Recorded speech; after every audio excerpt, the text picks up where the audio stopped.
Every full moon, Kemi vanished.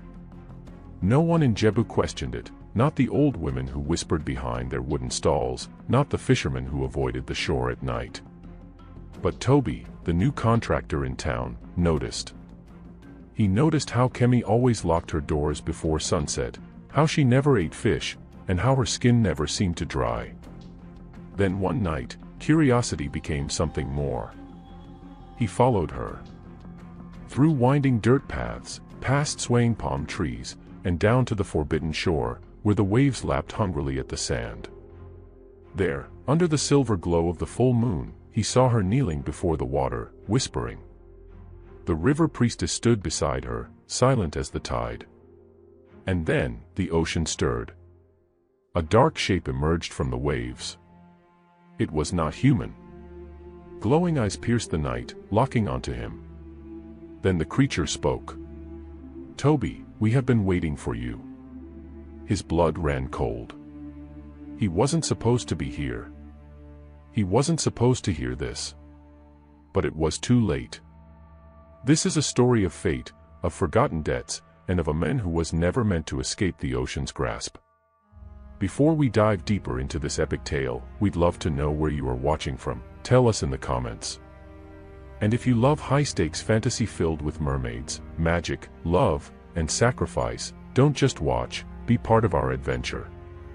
Like this video, share it with someone who loves powerful stories, and hit that subscribe button, because tomorrow, we've got an extra special story lined up for you, and trust me, you won't want to miss it.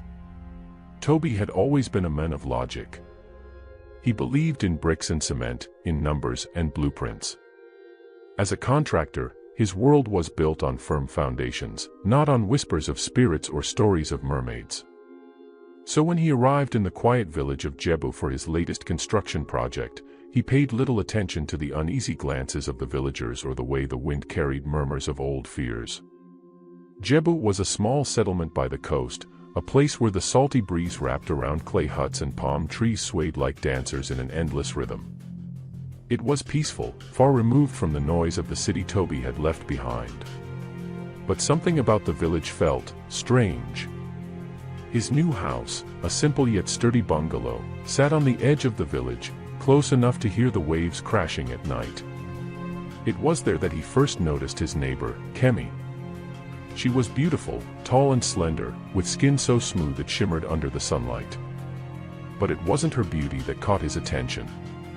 It was the way her skin always seemed damp, as though she had just stepped out of the ocean. Even when she walked under the blazing sun, she never dried. Toby found it odd. Then there was the matter of her diet. One evening, after a long day at the construction site, he sat outside peeling roasted corn when Kemi walked past. "Good evening," he called out, offering her a piece. She smiled but shook her head. "No, thank you." He noticed she never accepted food from anyone. More importantly, he noticed something else, the way she avoided fish entirely. In a village where fish was a staple, Kemi never so much as looked at it. The villagers whispered about her, but never in full sentences. Just fragments of warnings and nervous glances. "She's different. She doesn't belong. She..." But no one ever finished their sentences. Toby brushed it off. He wasn't one to indulge in rumors. But then came the full moon. And everything changed. The days in Jebu passed slowly. The village had its own rhythm, calm and steady, like the waves that kissed the shore. Toby settled into his work, overseeing the construction of a school. The villagers were kind but reserved, treating him like a guest who would eventually leave. But Kemi remained a mystery. One afternoon, as he walked through the marketplace, he saw her again. She stood in front of a fishmonger's stall, her arms crossed tightly over her chest. The old fisherman, Baba Ade, held up a large catfish, its silver scales glistening. "This one is fresh," Baba Ade said. "Caught at sunrise." Kemi took a step back, shaking her head. "No, Baba Ade sighed, his wrinkled face twisting in disappointment. "You never buy fish, Kemi." Why? The entire market seemed to pause. Women stopped pounding yam, traders halted their bargaining. Toby, standing at a distance, felt the weight of their silence. Kemi's voice was quiet but firm. I just don't like it. She turned and walked away, her long dress swaying behind her. The villagers exchanged uneasy glances before muttering amongst themselves. Toby frowned. It was unusual, yes, but did it really warrant such suspicion? He was about to move on when he felt a hand on his shoulder. Newcomer, a voice rasped. Toby turned to see an old woman wrapped in a faded shawl. Her eyes, clouded with age, studied him carefully. You live next to her, don't you? Toby hesitated before nodding. The old woman leaned in, her breath smelling of cola nuts. Watch her, she whispered.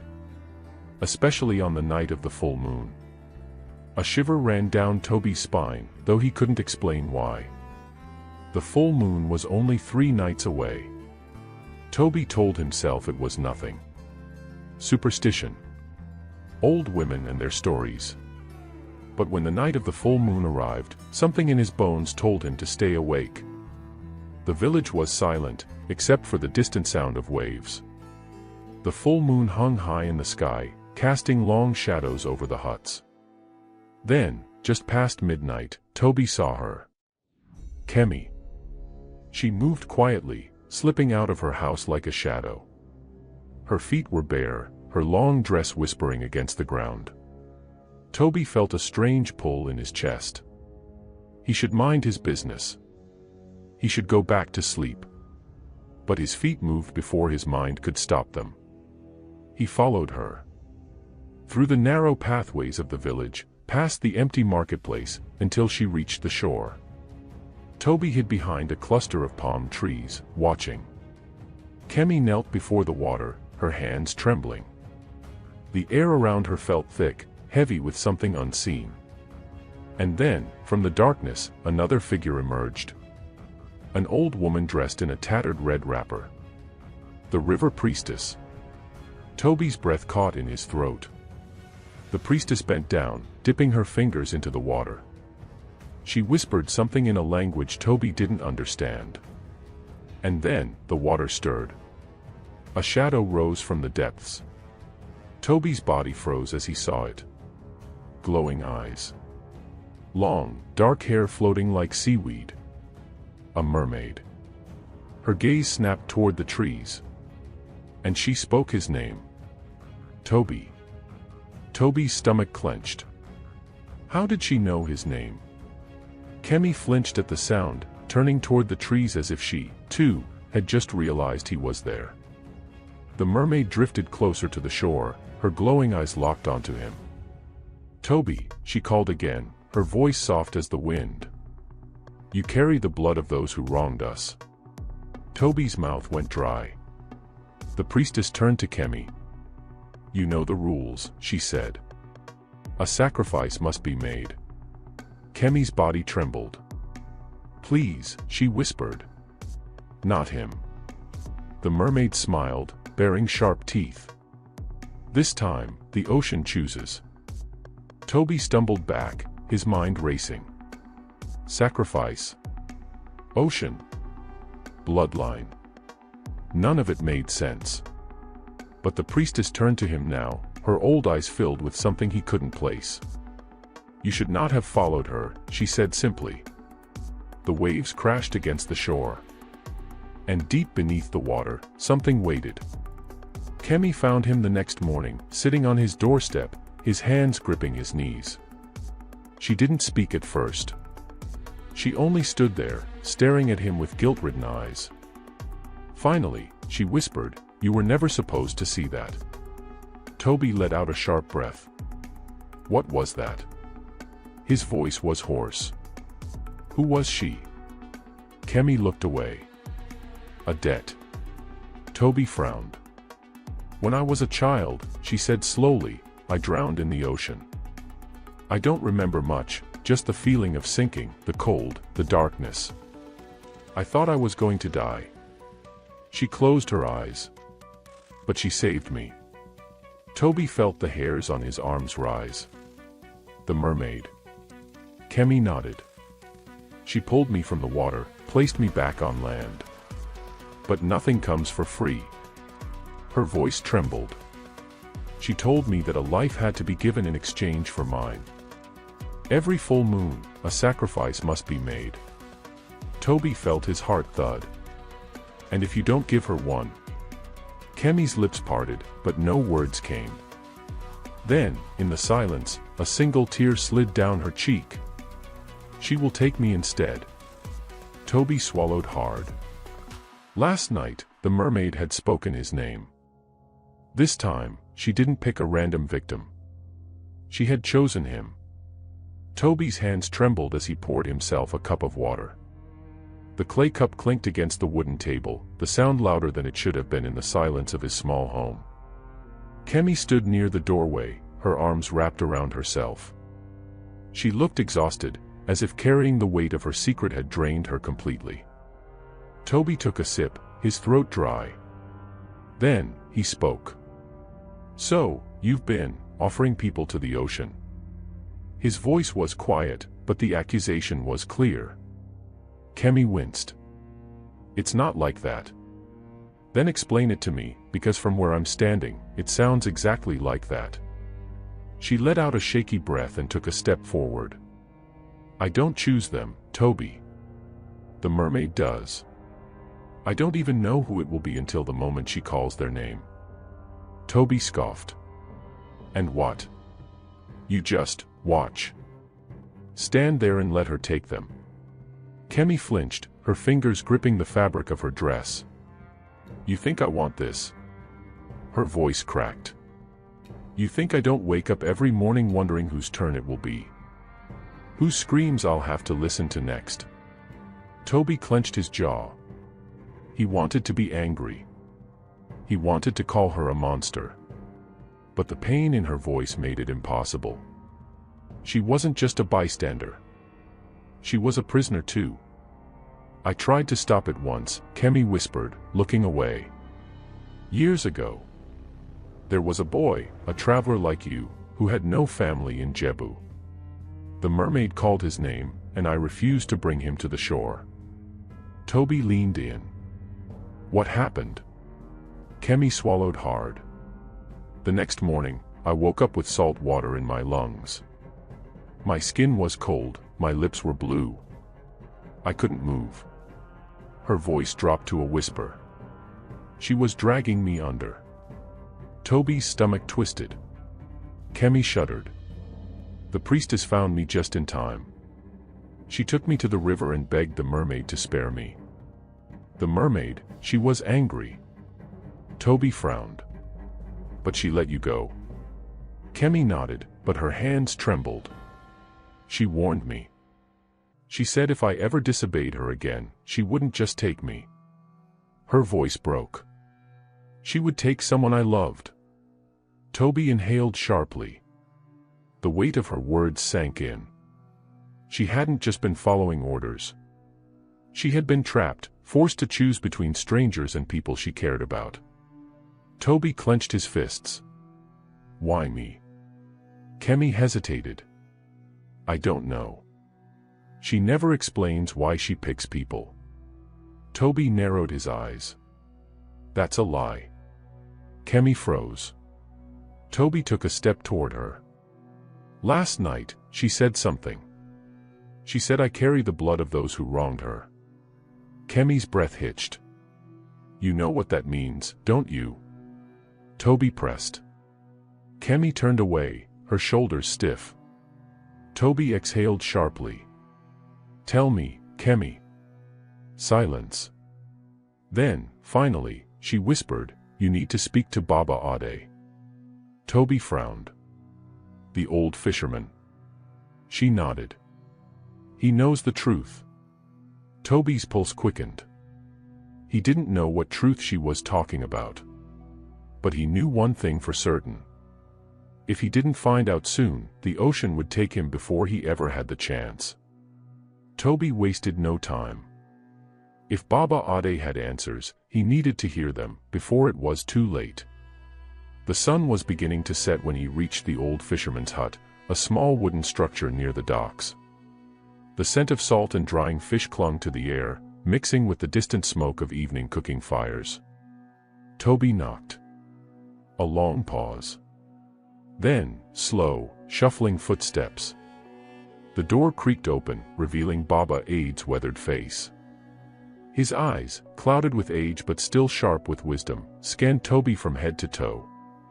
"You," the old man rasped. "I was expecting you." Toby's breath caught. "You were." Baba Ade didn't answer. Instead, he turned and hobbled back inside. "Close the door behind you," he muttered. Toby stepped in and did as he was told.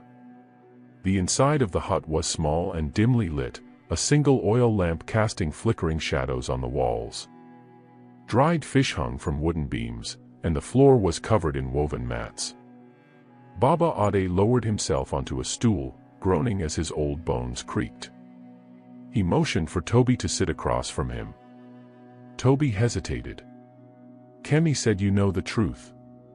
The old man exhaled through his nose. "That girl has carried a terrible burden," he said, shaking his head. "But she was right to send you here." Toby leaned forward. "Tell me. What did the mermaid mean when she said I carry the blood of those who wronged her?" Baba Ade stared at him for a long moment, as if deciding whether to tell him at all. Then, he spoke. "A long time ago, before your father's father was even born, there was a man named Untold. He was a great warrior, a leader among his people." Toby frowned. "Untold? I've never heard of him." Baba Ade chuckled dryly. "You wouldn't have. Your family does not speak of him. Not anymore." Toby's heart pounded. "What did he do?" Baba Aid's eyes darkened. "He waged war against the ocean." Toby blinked. "What?" "The mermaids of old had a pact with the people of Jebu," Baba Ade continued. "They protected our shores, calmed the storms, and in return, we honored them with gifts, pearls, woven silks, the finest carvings. It was a peaceful time." The old man's hands clenched into fists. But Untold was greedy. He believed the mermaids had treasures beyond human imagination, gold, gems, things hidden beneath the waves. He wanted them for himself. Toby swallowed hard. "So he attacked them?" Baba Ade nodded grimly. "He led warriors to the shore. They captured a mermaid, bound her in iron chains, and dragged her to land. He demanded she reveal the location of their treasures." Toby's breath felt shallow. She refused. Baba Aid's eyes met Toby's. "So he killed her." A shudder ran through Toby's body. Baba Aid's voice grew softer. "The ocean never forgets. Her sisters cursed his bloodline. They swore that his descendants would one day pay for his sins." Toby's chest tightened. "His descendants?" Baba Ade nodded. "You, Toby." Toby's vision blurred for a moment. His great-grandfather, his ancestors, had done this. He shook his head. "That was centuries ago. I had nothing to do with it." Baba Ade sighed. "It does not matter. To them, blood is blood. And the ocean always collects its debt." Toby felt sick. "Is there a way to stop it?" he asked. "A way to break the curse?" The old man hesitated. "There is, but it is not easy." Toby leaned in. "Tell me." Baba Aid's voice dropped to a whisper. "You must enter the ocean yourself." Toby's stomach dropped. "And you must face her." Toby felt as if the walls of Baba Aid's small hut were closing in on him. The weight of the fisherman's words settled on his chest, heavy as a stone. "You must enter the ocean yourself, and face her." His mouth was dry. "What does that mean?" Baba Ade let out a long breath and stared at the flickering flame of the oil lamp between them. It means exactly what I said. Toby leaned forward. You want me to just walk into the water? And do what? Baba Aid's weathered hands tightened on his knees. You must find the mermaid. Not just any mermaid, her. The one who calls your name. Toby's stomach churned. And then, the old man's lips pressed into a thin line. You must listen. Toby frowned. Listen. That's it. Baba Aid's gaze sharpened. When the ocean comes for a man, it does not do so without reason. If she has chosen you, then she has something to say. And if you do not hear it, Toby, she will take you instead. The flickering lamp cast long shadows on the walls, making Baba Aid's face look older, almost skeletal. Toby inhaled sharply. What if I refuse? Baba Ade didn't blink.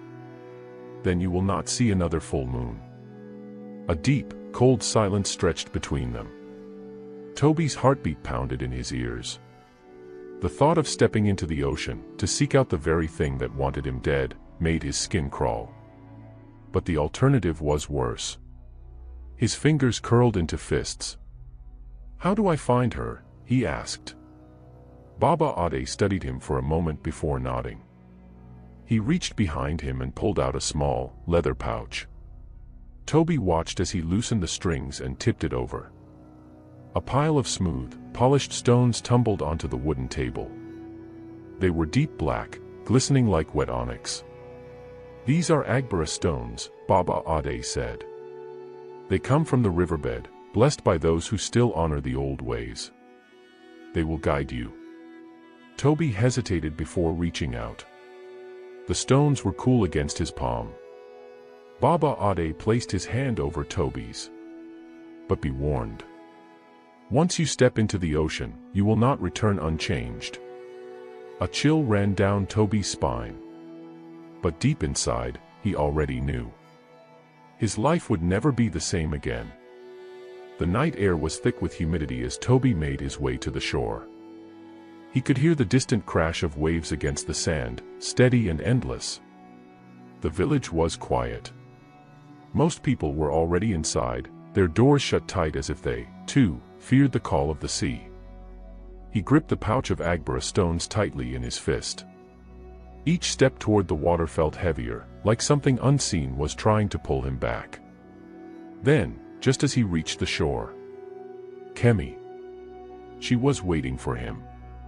She stood barefoot on the sand, the hem of her dress damp from where the waves had kissed the shore. Moonlight reflected off her dark skin, making her look almost ethereal. Toby stopped. You knew I would come. Kemi exhaled slowly. Baba Ade told you, didn't he? Toby nodded. He said I have to find her. Kemi's jaw tightened. You don't understand, Toby. She isn't just a spirit. She isn't just a mermaid.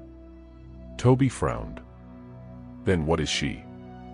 Kemi hesitated. Then, in a voice barely above a whisper, she said, she is the first one. Toby's breath caught. What? Kemi took a shaky step forward. The mermaid who calls your name, she was the first to be taken. The one your ancestor killed. Toby's stomach twisted.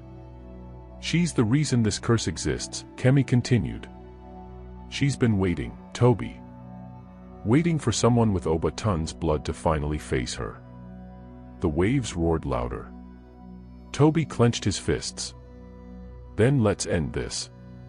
Kemi grabbed his wrist. Toby, wait. But it was too late. Toby took his first step into the ocean. The water was ice cold, even in the warm night air. It crawled up his ankles, then his calves. The Agbara stones in his hand seemed to hum, as if reacting to the touch of the sea. The moment the water reached his knees, he heard it. A voice. Soft. Calling. Toby, come. His breath hitched. Somewhere in the darkness of the ocean, something was waiting for him. And this time, he would listen. Toby stood at the water's edge, his heartbeat thundering like distant war drums. The waves lapped at his legs, cold and alive, whispering against his skin. "Toby, come." The voice slithered through the night air, a haunting melody that sent a shiver down his spine. Behind him, Kemi gripped his wrist. Her fingers were trembling. "Toby, you don't understand. If you go in, you might never come back." His jaw clenched. "Then tell me, how else do I stop this?" Kemi hesitated. I don't know. But there has to be another way." Toby turned to face her. "This thing has haunted my bloodline for centuries. If the only way to end it is by facing her, then that's what I have to do." Kemi's eyes glistened under the moonlight, filled with fear and something else, something he couldn't name. "Then let me go with you." Toby shook his head. "No.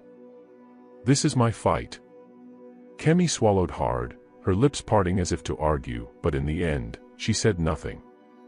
She simply let go of his wrist, stepping back as if she already knew she couldn't stop him. Toby took a deep breath, then stepped forward. The water curled around his waist, the current pulling. And then, the ocean swallowed him whole. Toby didn't have time to panic. The moment the water closed over his head, the world shifted. He should have been sinking. Instead, he was floating, no, falling. Light twisted around him, not like the murky depths he expected, but something ancient. Ethereal. The deeper he fell, the quieter everything became. The weight of the ocean pressed against his chest, yet he could still breathe. The Agbara stones in his palm pulsed, guiding him downward. And then, he saw her. She was waiting for him. She did not move. She did not blink. She simply existed in the space before him, suspended in the deep like a shadow caught between worlds. Her skin was darker than the night sky, her hair floating around her like seaweed caught in a gentle current. Her eyes were glowing. A piercing gold that burned straight through him, seeing everything, his past, his fears, his bloodline's sins. Toby's breath hitched. He knew who she was. The first one. The one his ancestor had betrayed. The mermaid opened her mouth, but no words came out. Instead, the water around him vibrated, the ocean itself speaking in her voice. "You have come." Toby swallowed hard. His voice barely carried in the water. "I need to know." "Why me?"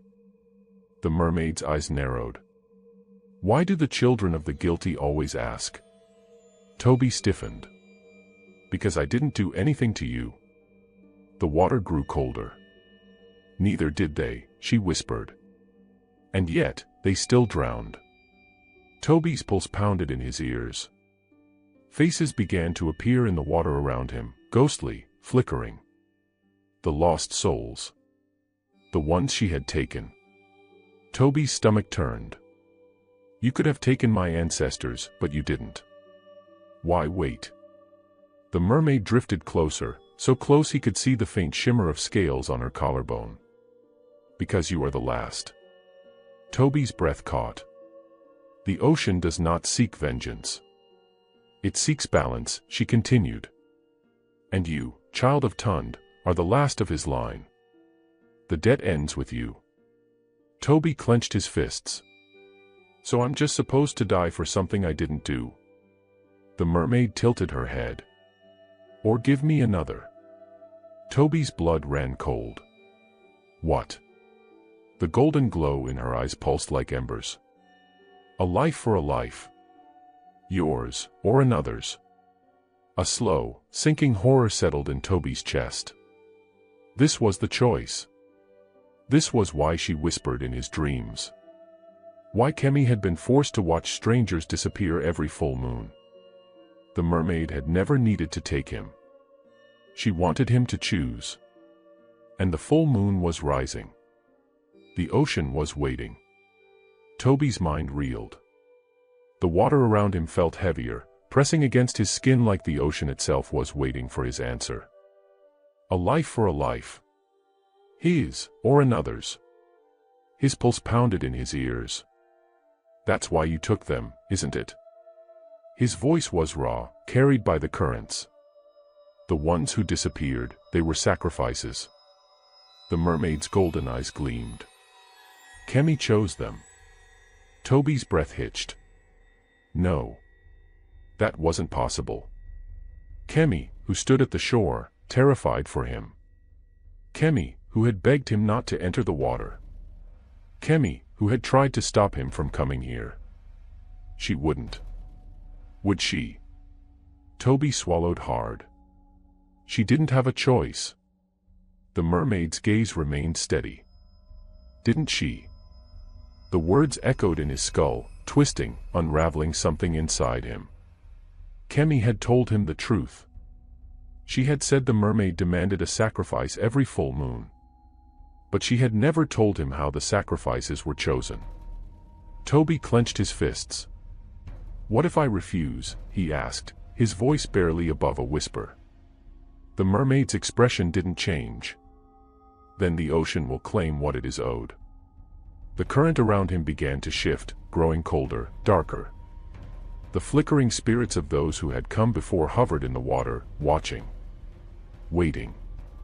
Toby's heartbeat hammered against his ribs. He had to choose. Toby didn't know how long he floated there, trapped between the past and the present, between justice and survival. All he knew was that the ocean was patient. It would wait. It would not let him go.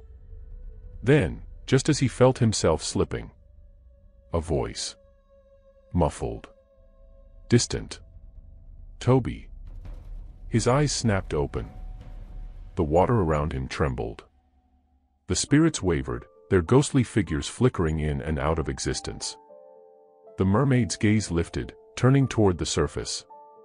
Toby. Kemi. His heart lurched. She was calling for him. The mermaid's lips curled slightly. She has come to see what you have chosen. Toby's breath hitched. Had she come to save him, or to ensure he didn't escape? He didn't wait to find out.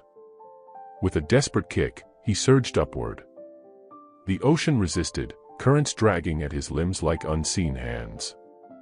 The Agbara stones in his palm burned, pulsing against his skin as if pushing him forward. The mermaid didn't stop him. She didn't have to. She knew he wasn't running. He was going to the shore. And he was bringing her answer with him. Toby broke the surface with a gasp. The night air filled his lungs, thick and humid. He blinked, water streaming down his face as he searched the shore. And then he saw her. Kemi stood at the water's edge, barefoot and breathless. The full moon hung above her, casting a silver glow over the sand. Her eyes locked onto his. For a moment, neither of them spoke. Then Toby stepped forward. You knew, he rasped. Kemi flinched. Toby. You chose them, he said, his voice hoarse. The people who disappeared. You, his throat tightened. You picked them, didn't you? Kemi's lips parted. Then, slowly, painfully, she nodded. Toby's stomach twisted. At first. I didn't, Kemi said, her voice shaking. When I was a child, the ocean took people at random. It didn't matter who they were. But then, she gave me a choice. Toby swallowed hard. Kemi's eyes filled with tears. She told me, if I didn't choose, she'd take me instead. The ocean whispered at their feet. Toby exhaled shakily. So every full moon, you decided who would go. Kemi's shoulders trembled. I didn't want to. But I was afraid, Toby. I didn't want to die. Toby's hands curled into fists. He wanted to be angry. He wanted to yell, to blame her, to call her a murderer. But he couldn't. Because if he had been in her place, if the ocean had demanded his life, Would he have done anything different? The mermaid's words echoed in his mind. A life for a life. And now, it was his turn to choose. Toby stood frozen, the waves licking at his ankles, his breath shallow. Kemi had chosen. Again and again. And now, the ocean waited for him to do the same. The full moon cast a cold glow on Kemi's face, highlighting the tear tracks running down her cheeks. "Toby," she whispered, her voice barely holding together. "Please. You have to understand." Toby clenched his fists. "Understand what?" "That you fed innocent people to the sea. That you let them disappear without a second thought." His voice cracked, raw with something deeper than anger. "Hurt." Kemi shook her head fiercely. "I did think about it, Toby. I think about them every day. I see their faces in my dreams, I hear them scream when the waves take them. Her voice broke. "I tried to pick the ones who wouldn't be missed. The ones who didn't belong. Strangers. Outsiders. It was the only way I could live with myself." Toby felt something sharp twist in his chest. The ones who didn't belong. The moment he arrived in Jebu, he had been an outsider. Would Kemi have picked him eventually? Had she already planned to? The ocean stirred at their feet. The whispering waves curled around Toby's legs, a silent reminder that time was running out. A life for a life. Toby turned away, staring at the endless black horizon. "You knew she would pick me, didn't you?" His voice was quiet. Kemi hesitated. I hoped she wouldn't." Toby scoffed bitterly. "But you knew." Kemi swallowed hard. "She's never chosen someone with your bloodline before. But this time." Her voice trailed off. Toby exhaled sharply, his heart pounding. He had two choices. Let the ocean take him. Or find someone else. His stomach turned. There has to be another way. Kemi's breath hitched. "If there was, don't you think I would have found it by now?" Toby squeezed his eyes shut. He had always believed in logic, in reason. But here, on the shores of a cursed ocean, there was no logic. No fairness. Only the law of the sea. And the sea wanted blood. The waves surged higher, creeping up Toby's calves, pulling at him. The mermaid was waiting. Toby's mind raced. There had to be something, anything, that would break the cycle. "You said it started with my ancestor," he said suddenly. Kemi blinked. "What?" "My ancestor, Oba Tund. He did something to her." Toby turned, his pulse quickening. "That's why she's been taking sacrifices. To punish his bloodline, right?" Kemi nodded warily. Toby inhaled deeply. "Then maybe I can end it. Maybe I can give her what she really wants." Kemi frowned. "Toby, what are you saying?" Toby didn't answer. Instead, he took a step back into the water. The moment he did, the waves surged forward. She was waiting. A shiver crawled up his spine, but he didn't stop. He let the tide pull him deeper, past his knees, past his waist. Kemi's voice rose in panic. "Toby, what are you doing?" Toby ignored her. He had made his decision. He wasn't going to run. He wasn't going to choose another victim. He was going to face the mermaid. And he was going to end this. The water closed over Toby's head, pulling him down, down, into the deep. The ocean swallowed him whole. But this time, he wasn't drowning. He was summoned. The moment he opened his eyes, she was there. The mermaid hovered before him, her golden gaze burning into his soul. "You return." Toby's jaw tightened. "I need to know the truth." The mermaid tilted her head. "You already know it." Toby's fingers curled into fists. "No. I know what happened after. I know about the curse. The sacrifices. But I don't know what started it. I don't know what Obatun did to you. A strange stillness settled over the water.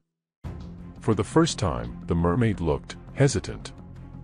Then, slowly, she drifted forward. Her fingers brushed against his forehead. And suddenly, the ocean vanished. Toby wasn't underwater anymore. He was standing in the past. A grand kingdom stretched before him, its golden towers gleaming in the sunlight. The smell of salt and incense filled the air. People bustled through the streets, merchants shouting, children laughing. And at the center of it all stood Obatun. Toby's breath caught. The man was tall, his dark skin gleaming with oil, his robes embroidered with the patterns of the sea. But there was something cold in his eyes. Something ruthless. The crowd gathered before the palace steps, their murmurs growing anxious. Toby turned, following their gazes. And his heart nearly stopped. A woman knelt before the king. She was bound in chains, her hair damp, her dress torn. But even in her captivity, she was breathtaking. Her skin shimmered like fish scales in the sunlight. Her golden eyes burned with fury. Toby's stomach dropped. It was her. The mermaid. But here, before she was a spirit, before she was a curse, she had been something else. A prisoner. The king raised his voice. For defying the will of the kingdom, for luring men into the sea, you are sentenced to death. The crowd erupted in cheers. Toby's blood ran cold. This wasn't punishment. This was murder. He watched in horror as the guards lifted the mermaid, dragging her toward the shoreline. She fought, thrashing wildly, but the chains held firm. Obatun followed behind, his eyes burning with triumph. And then he raised his blade. Toby screamed. But no one could hear him. The sword plunged into the mermaid's chest. The water turned red. Her mouth opened in a silent cry, her golden eyes locking onto Obatun's face. And then she vanished. The crowd cheered. The king turned, his expression smug. But he didn't see it. Didn't see the way the ocean trembled. Didn't see the way the waves began to rise, dark and hungry. Didn't see the golden eyes flickering beneath the water. Until it was too late. The last thing Toby saw before the vision shattered, before the past crumbled into the present, was the ocean itself rising up against the king. And then darkness. Toby gasped as he was ripped from the vision, his body slamming back into the present. The water roared in his ears, his lungs burning for air. He kicked upward, breaking the surface with a violent gasp. The night was unchanged, the moon still hung above, the waves still whispered against the shore. But everything was different now. He knew the truth. Obatun had not been the victim. He had been the villain. The mermaid had not been a monster. She had been wronged. Kemi's voice broke through the chaos. Toby. She was still standing at the shore, eyes wide with fear. What happened? What did you see? Toby staggered toward her, his breath ragged. She was a prisoner, he said, his voice hoarse. Obatun, he killed her. Kemi's expression froze. The curse isn't just revenge, Toby continued. It's justice. She's been taking sacrifices because she was denied hers. She's been waiting all this time to make the bloodline pay. Kemi's face paled. Toby, if that's true, then. She swallowed hard. She won't stop until you're dead. Toby exhaled shakily. Not unless I stop her first. Kemi grabbed his arm. You can't fight her. You saw what she is. She's not just a spirit, she's the ocean itself. Toby clenched his jaw. He knew Kemi was right. He couldn't fight her the way he would an enemy on land. But there had to be a way. Because he wasn't going to be the next sacrifice. And he wasn't going to let anyone else be, either.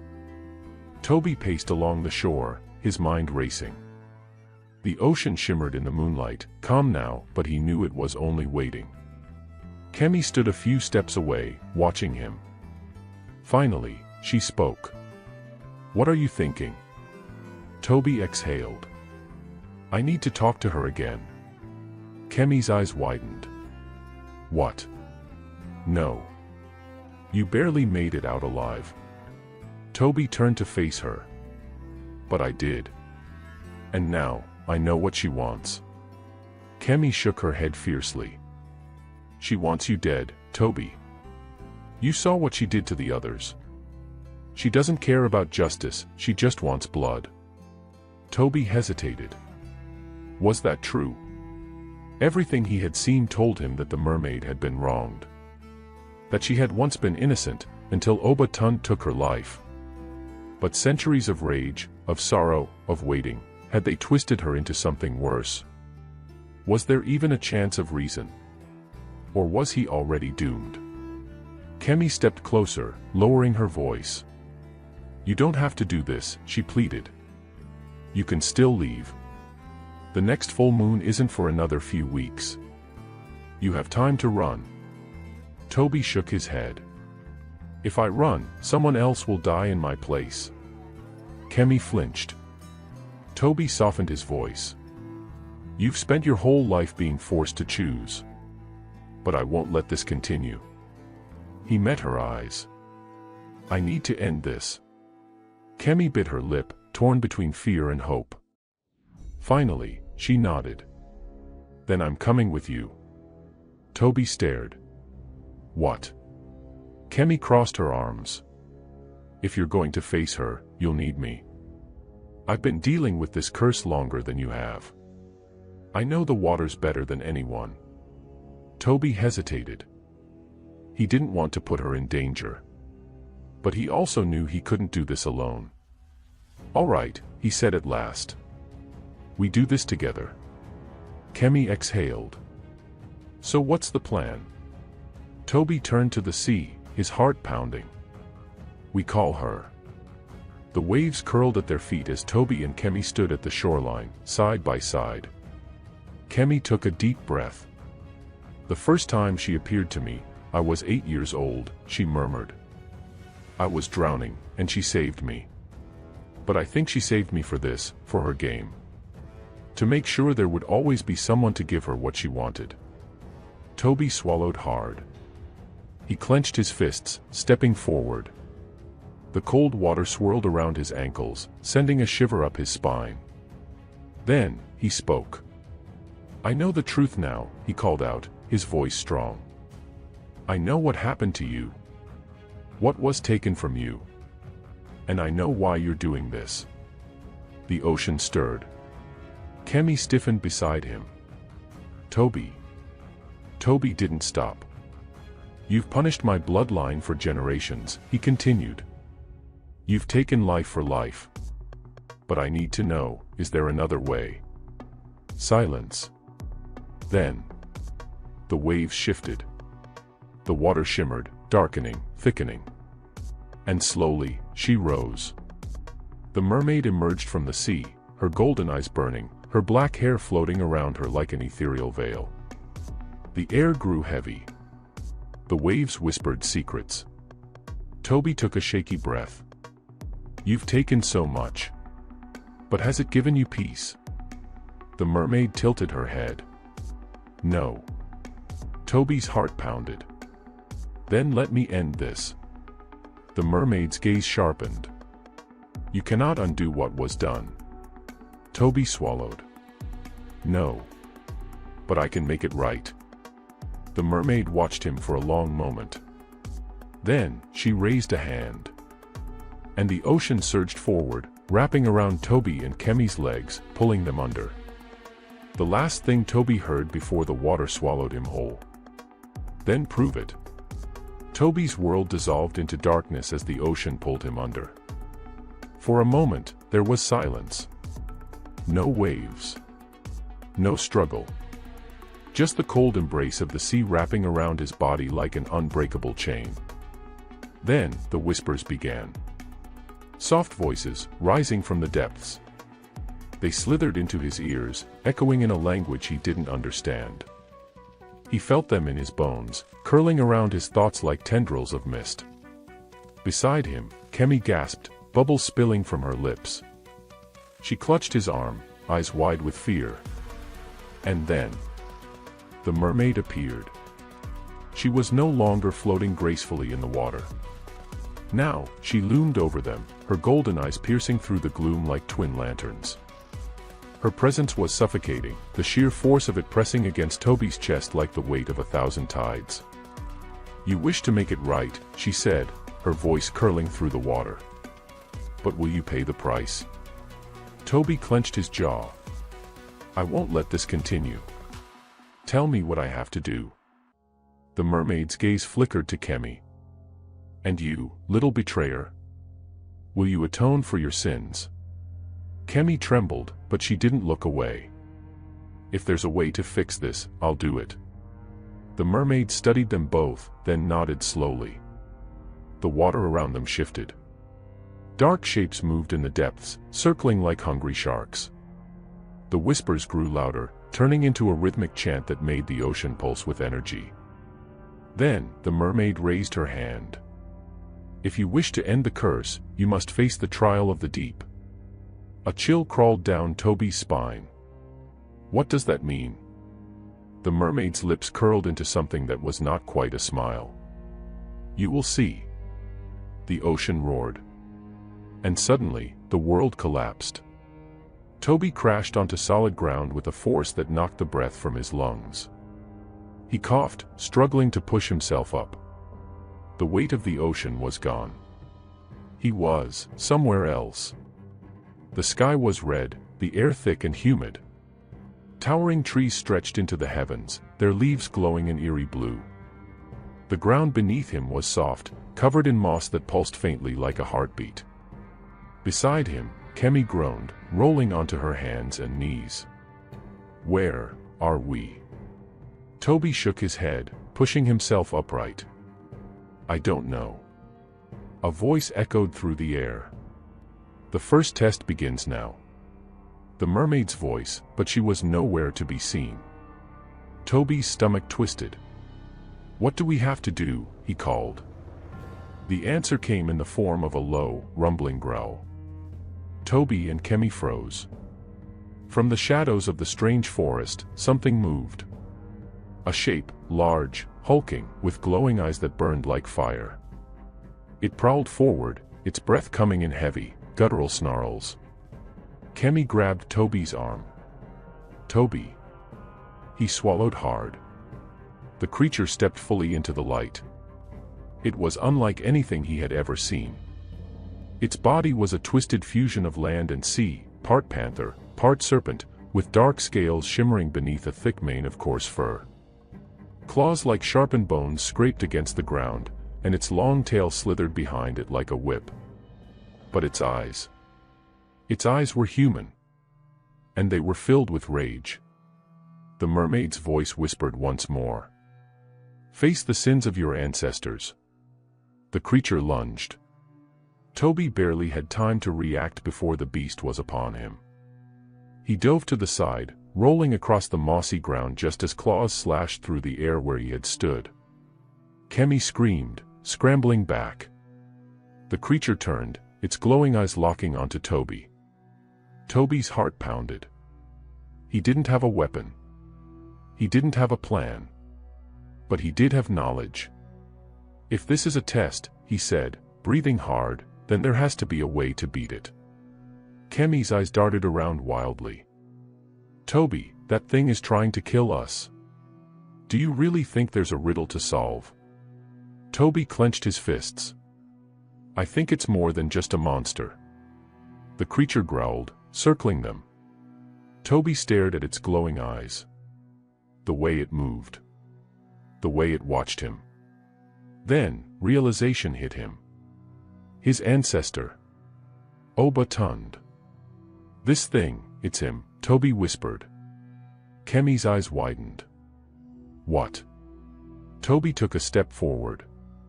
The creature snarled. Toby didn't back down. "You were the great king of the past," he said, his voice steady. "You built a kingdom. But you also built a curse. You brought this upon yourself." The creature froze. For a split second, its human eyes flickered with something, recognition. Toby took a deep breath. "You were a king," he said again. "But were you ever sorry?" The air grew heavy. The creature's breathing slowed. For the first time, it hesitated. Toby stepped closer. "You have haunted my family for generations.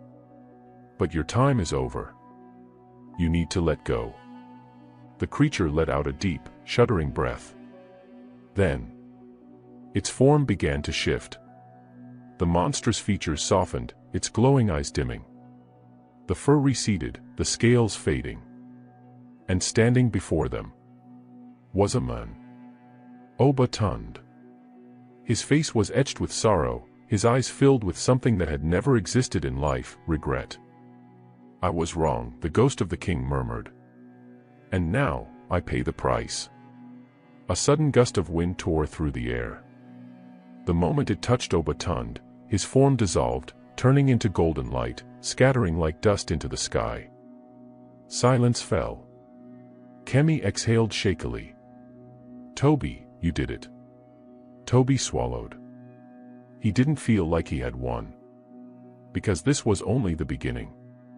The mermaid's voice echoed through the strange world. "One trial has ended. 2 remain." Toby's blood ran cold. The next test was coming. And he wasn't sure he would survive it. The red sky pulsed above them like a dying ember. The ghostly remains of Untold had vanished, but the ground beneath Toby and Kemi still trembled. Toby wiped his damp forehead, his mind racing. 1 test down. 2 to go. Kemi clutched his arm. "Toby, that wasn't just a test. That was something real." He was real. Toby swallowed. Yeah. His heart was still pounding. He had seen the fear in Untold's eyes, the regret. That wasn't just a challenge, it was a reckoning. Then the voice returned. "You have seen the face of the betrayer. Now, you must see the faces of the betrayed." The moment the mermaid's voice faded, the world shifted. A cold wind howled through the air, carrying voices. No, whispers. Thousands of them. Kemi gasped, her grip on Toby tightening. "What's happening?" Toby turned in horror as figures began to emerge from the shadows. Men. Women. Children. They walked barefoot across the strange land, their bodies flickering like candlelight. Some were missing limbs, others had deep wounds that still bled. Their eyes were hollow, their mouths moving soundlessly as they reached for him. Toby's breath caught in his throat. He knew who they were. The sacrifices. The people taken by the ocean. The ones who had died because of his bloodline. One by one, they came closer, their hands stretching toward him. Kemi took a shaky step back. "Toby, what do we do?" Toby clenched his fists. He wanted to run. His body screamed for him to turn and flee. But he didn't. Because he owed them this. He owed them the truth. Slowly, Toby stepped forward. "I see you," he whispered. The whispers stopped. The ghosts stilled, their hollow eyes fixing on him. Toby swallowed hard. "I know what was done to you. I know what my ancestor did. And I know what the mermaid has done in return." He exhaled. "I won't ask for forgiveness. I don't deserve it. But I will end this." Silence. Then, a woman stepped forward. Her skin was pale, her eyes sunken. But there was something familiar about her. Kemi gasped. That's the first sacrifice." Toby's stomach twisted. This woman, she had been the first taken by the ocean after Untold betrayed the mermaid. She stopped in front of Toby, tilting her head. Then, in a voice as fragile as the wind, she asked, "How?" Toby hesitated. How? How was he supposed to break a curse that had lasted for centuries? But he had made a promise. He would find a way. "I don't know yet," he admitted. "But I swear, I will." The woman studied him for a long moment. Then, she did something unexpected. She smiled. It was small, faint, but it was there. The wind picked up, swirling around them. One by one, the spirits faded into light, dissolving into the air. And then, the mermaid's voice echoed once more. "One trial remains."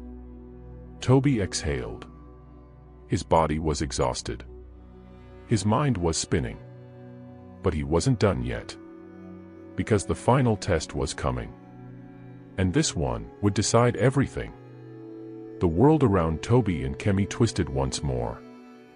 The red sky darkened to an inky black, the ground beneath them dissolving into nothingness. They were falling, plunging into the depths of the unknown. Then, with a sudden force, Toby crashed onto wet, solid ground. He gasped, blinking against the mist that coiled around them. Kemi was beside him, coughing as she struggled to her feet. They weren't in the strange glowing forest anymore. They were on the shore. A vast, endless ocean stretched before them, its waters unnaturally still. The waves did not crash. The tide did not move.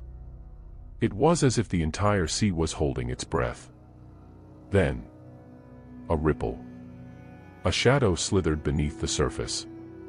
And slowly, the mermaid rose. This time, she was different.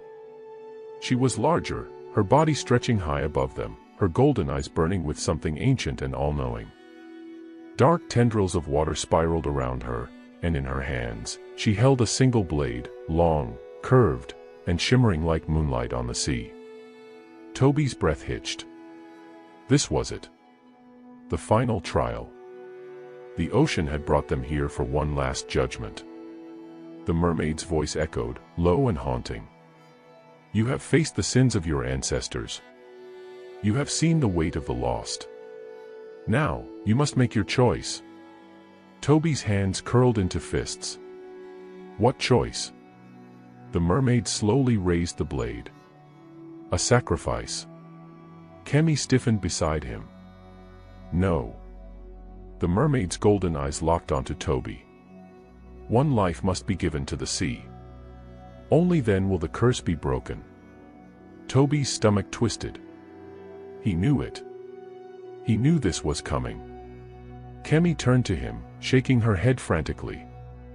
There has to be another way. But the mermaid's voice was like steel. Choose, Toby. The water churned violently behind her. Give the ocean a soul, or be claimed by the tide yourself. Toby's mind raced. If he didn't do it, the curse would continue. More people would die. Kemi would be taken next. The ocean's hunger would never end. But if he did, if he took another life, he would become the very thing he swore to stop. The mermaid extended the blade toward him. Decide, before the moon falls.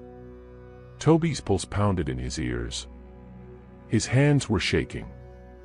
He had come so far. There had to be another way. There had to be. Then, suddenly, a voice whispered. Soft. Barely audible. But it wasn't the mermaid. It came from the sea. Toby's eyes widened. The water was speaking. And it was telling him something. Something that might change everything. The voice from the water was faint, like the wind slipping between the trees. It wasn't loud like the mermaid's command, it didn't demand, it beckoned. Toby's breath hitched as he turned toward the sea. The water, which had been eerily still, now shimmered with an unnatural glow. Kemi clutched his arm. Did you hear that? She whispered. Toby nodded. The voice was calling only to him. The mermaid narrowed her golden eyes. Ignore the whispers of the dead, she warned. You must choose, Toby. There is no other path. But the voice persisted. Soft. Gentle. Ancient. There is another way. Toby's pulse quickened. Another way. He took a shaky step forward, his bare feet sinking into the wet sand. The ocean lapped at his ankles, alive in a way he had never felt before. Kemi held onto his arm. Toby, what are you doing? Toby didn't answer. He stepped deeper into the water. The mermaid's gaze darkened. Enough, she hissed, her voice crackling like a thunderstorm. She raised the shimmering blade, the water around her rising like massive hands ready to crush him. I have given you a choice. Obey, or perish. But Toby's feet kept moving. The deeper he went, the clearer the whisper became. The curse is not just blood. It is memory. It is regret. To break it, you must not take life, but give back what was stolen. Toby's breath caught in his throat. Give back what was stolen. Then, he understood. This wasn't about sacrifice. It was about restoration. He turned to the mermaid, his voice steady. The ocean never wanted blood, did it? The mermaid's grip on the blade tightened. You know nothing, boy. But Toby did know. He could feel it in his bones, in the very pull of the water around him. The ocean had never asked for endless sacrifices. It had wanted atonement. Oba Tund had stolen something. Not just a life, a promise. He had betrayed the mermaid and severed the bond between land and sea. The punishment had been centuries of suffering. But if the curse was about a broken bond, then there was only one way to break it. Not with death. With an offering. Toby turned to Kemi, his heart pounding. We have to return what was taken. Kemi frowned. What does that mean? Toby clenched his fists. I think I know. He turned back to the mermaid, stepping forward until the water reached his waist. You said I must give a life to the ocean. His voice was unwavering now. Then take mine. Kemi gasped. Toby, no. But he wasn't offering his death. He was offering his servitude. I will restore what was lost, Toby said firmly. The bond between land and sea. I will be the bridge. The mermaid's eyes flashed. The ocean rumbled. For a moment, the world paused.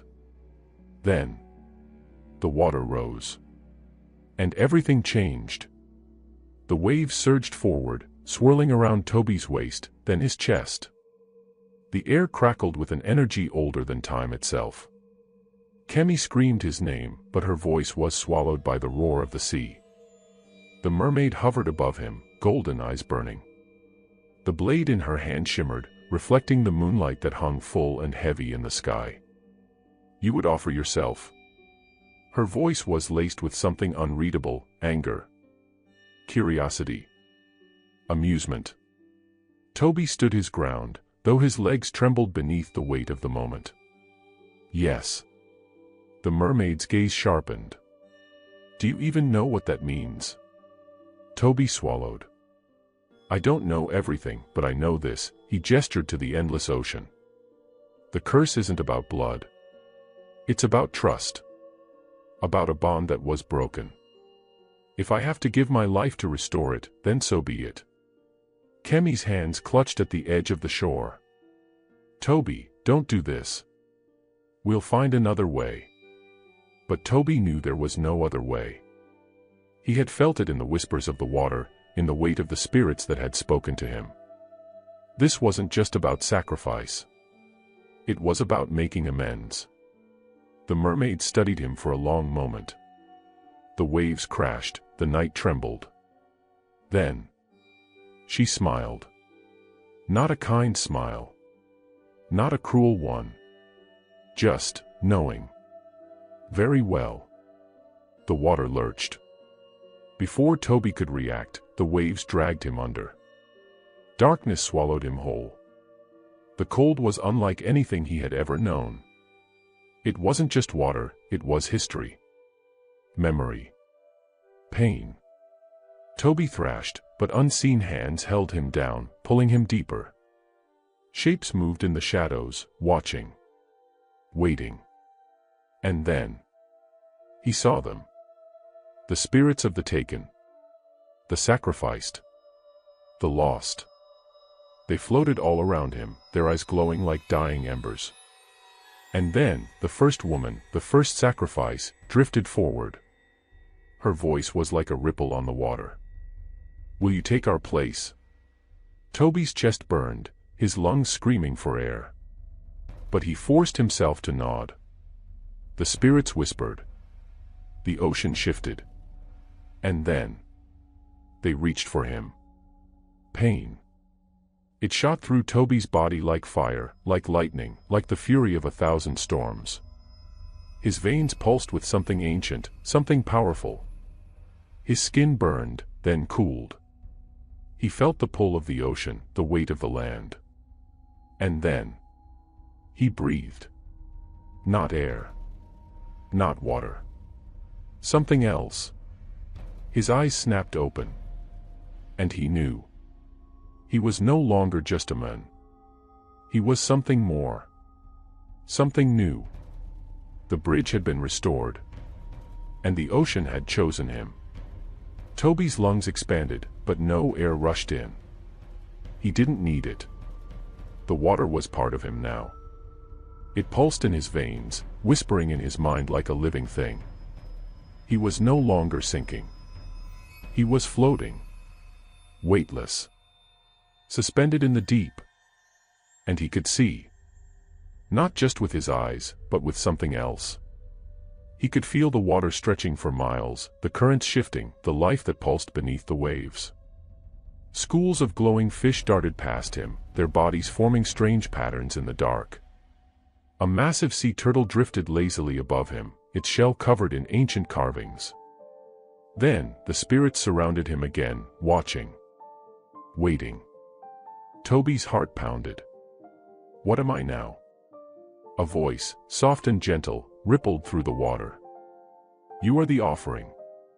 You are the bridge. Toby turned.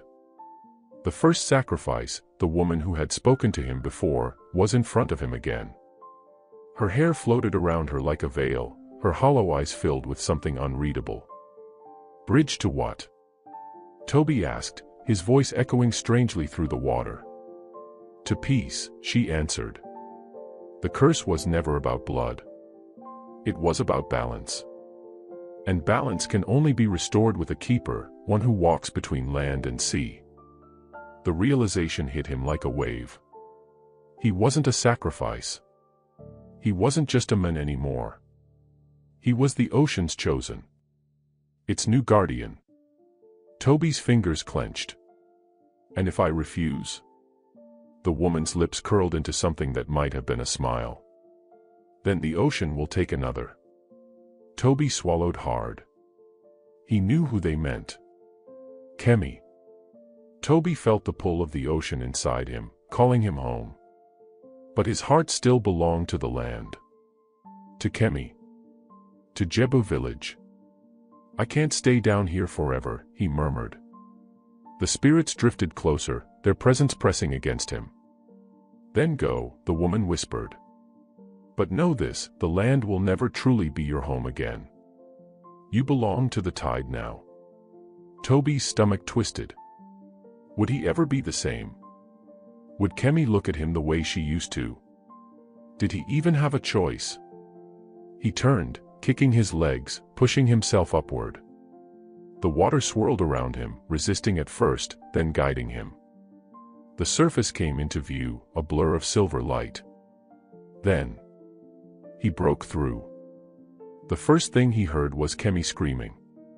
Toby. The shore was wild, waves crashing violently against the rocks, the wind howling through the trees. Kemi stood knee-deep in the water, her arms outstretched, her eyes full of panic. And then she saw him. He staggered forward, coughing, but something was different.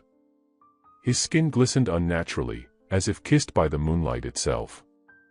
His eyes, once deep brown, now had a faint, golden shimmer. Kemi's breath hitched. "Toby, what happened to you?" Toby opened his mouth, but before he could speak, the mermaid rose from the water behind him. Kemi stumbled back, her eyes wide with terror. But the mermaid did not attack. Instead, she studied Toby with something that almost resembled approval. "The ocean has spoken," she murmured. "You are ours now." Toby turned to her, his heart pounding. "Then let the curse be broken." The mermaid smiled, slow, knowing. "It already is." A great wave surged forward, crashing against the shore. But it did not destroy. It cleansed. The air shifted. The tension that had held the village in its grip for centuries dissolved. The curse was truly over. But at what cost? Toby's gaze flickered to Kemi. He wanted to run to her, to tell her everything was okay. But deep down, he knew the truth. He wasn't the same man who had entered the water. And he never would be again. Toby stood in the shallow water, his breath heavy, his skin still tingling with the ocean's touch. The waves around him hummed, almost as if they recognized him as their own. Kemi's hands trembled at her sides. She took a cautious step forward, her eyes searching his face. "Toby, is it really you?" Toby swallowed hard. He wanted to tell her yes. He wanted to say that everything was fine, that he was the same man who had moved to Jebu, that nothing had changed. But the truth burned on his tongue like salt. His voice caught. It sounded different. The same, but layered with something deeper. Something ancient. He shook his head and tried again. "It's me, Kemi. But I don't think I'm the same anymore." Kemi's brow furrowed. "What do you mean?" Toby looked down at his hands. His skin was still brown and warm, but the water never dried from it, clinging like a second layer.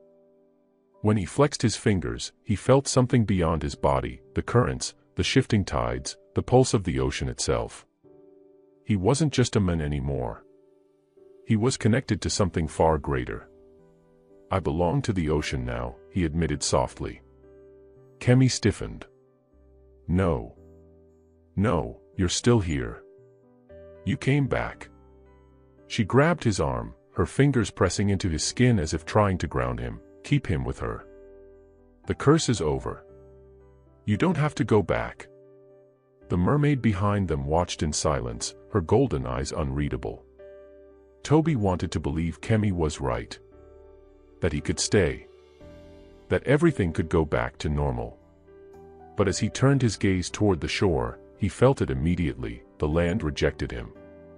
It was faint, but it was there. The pull of dry earth no longer felt natural. The ground beneath his feet seemed unfamiliar, too solid, too still. He felt like an intruder in the world he had once called home. And worst of all, the ocean called to him. Its whispers curled around his mind, reminding him of his duty. He was not just Toby anymore. He was the ocean's chosen. And the ocean never let go. A sudden shout broke through the night. "Toby!" They turned. Villagers stood at the edge of the shore, their faces a mix of awe and fear. Some held torches, their flickering flames barely holding back the creeping darkness. They had seen everything. The curse ending. The waves pulling back. Toby rising from the sea. The village elder, Baba Dairon, stepped forward, his staff pressing into the sand.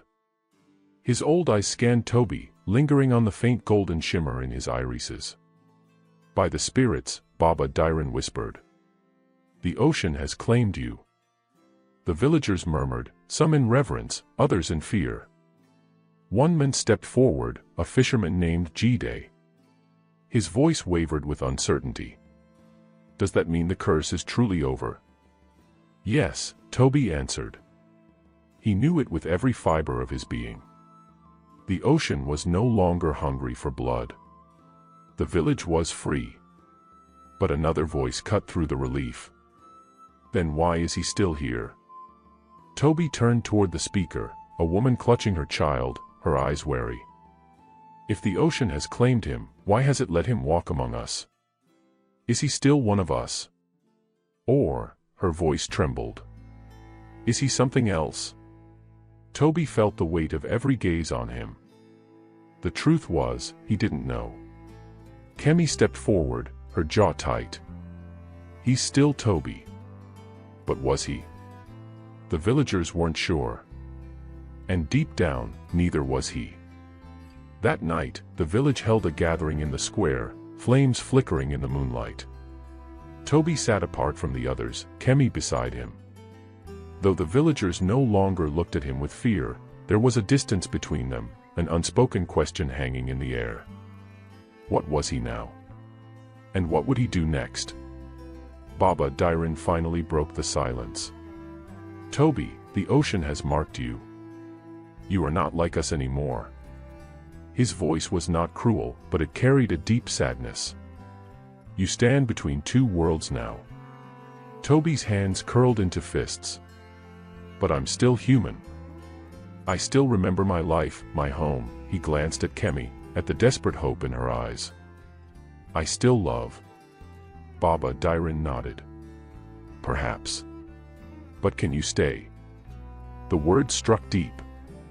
Toby thought of the way the land had felt beneath his feet. The way the ocean had whispered in his mind. The truth was undeniable. He didn't belong here anymore. His heart clenched. He turned to Kemi, his voice raw. What if I don't want to leave? Tears welled in her eyes. Then don't. The mermaid's voice drifted through the night, smooth as the tide.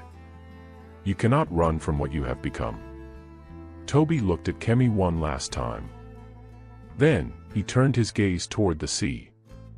The waves shimmered beneath the moonlight, waiting. Calling. The wind carried the scent of salt and damp earth. Toby's body ached, not from exhaustion, but from something deeper. A force was pulling him, stretching him between two worlds. His heart longed for the land, for the village that had welcomed him, for Kemi. But his blood, his very soul, now belonged to the ocean. The villagers murmured among themselves, waiting for an answer he didn't know how to give. Stay, or go. Kemi reached for his hand. You don't have to leave. Toby squeezed her fingers, but even as he held her, he felt the ocean pulling at him like an invisible rope. The water at his feet shimmered, beckoning.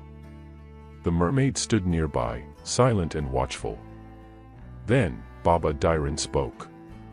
The ocean does not give back what it has taken. A cold shiver ran down Toby's spine. Another villager, an older fisherman, stepped forward.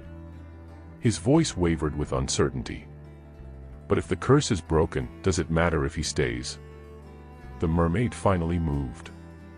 She drifted forward, her golden eyes gleaming. It is not a matter of if. He cannot stay. Kemi's breath hitched. Why? The mermaid's gaze didn't waver. Because he is no longer like you. Toby swallowed hard. The villagers' expressions shifted from curiosity to fear. Some took a step back. Others whispered among themselves. No longer like them. Toby looked down at his hands. His skin looked the same, but it wasn't. The water clung to him, never drying. The tide whispered in his ears. He could feel the currents deep beneath the surface, as if they were part of his own heartbeat. He was changing. Kemi gripped his arm. No. He's still Toby. He's still one of us. The mermaid tilted her head. Is he? Toby's heart pounded. Could he still call this place home? Could he pretend he was just an ordinary man? He already knew the answer. The night stretched on, thick with tension. Toby remained seated as the villagers debated his fate. Some feared him now. Others wanted to honor him. But it didn't matter. Because he didn't fit here anymore. The land, the air, it felt foreign. The weight of a human life felt heavy, unnatural. And the sea, it called him. At the edge of the village square, a boy approached, a child no older than 10. His small hand reached out, his wide eyes filled with wonder instead of fear. Are you a spirit now? The question lodged itself deep in Toby's chest. A spirit. A moon. Something in between. Toby exhaled slowly. I don't know. The boy's brow furrowed. Where will you go? Toby lifted his gaze toward the waves. I don't know that either.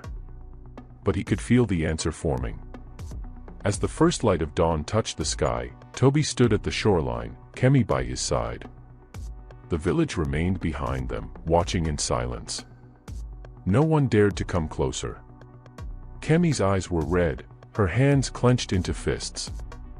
Please, don't do this. Toby cupped her face gently. I don't want to leave you. Then stay. Her voice cracked. He wished it were that simple. But even now, the water reached for him, curling around his ankles like an embrace. It knew. He didn't belong on land anymore. Toby swallowed the lump in his throat. Kemi, you saved me. More than once. But if I stay, the ocean will never let me rest. A tear slipped down her cheek. Then take me with you. His heart ached. You can't come where I'm going. The mermaid swam forward, waiting. Toby turned to Kemi one last time. He pressed a kiss to her forehead, breathing in the scent of her, of earth and warmth and home. Then, he stepped into the sea. The water rose, curling around his body, wrapping him in its embrace. He took one last look at Kemi, at the village. Then, the waves took him. For a moment, there was only silence. Then, a shimmer. A ripple. And Toby was gone. The ocean had claimed its own. Toby did not feel the ocean around him as water. It was something else. A living force, a pulsing presence that welcomed him like a long-lost child. He did not sink. He became. The pressure that would have crushed a man did not touch him. His lungs did not scream for air. The deeper he went, the more he understood, he was not drowning. He was transforming. Shapes swirled in the dark, a school of glowing fish, a massive manta ray gliding like a shadow. The ocean was not silent. It whispered, it thrived, it watched. Then, through the shifting waters, the mermaid appeared.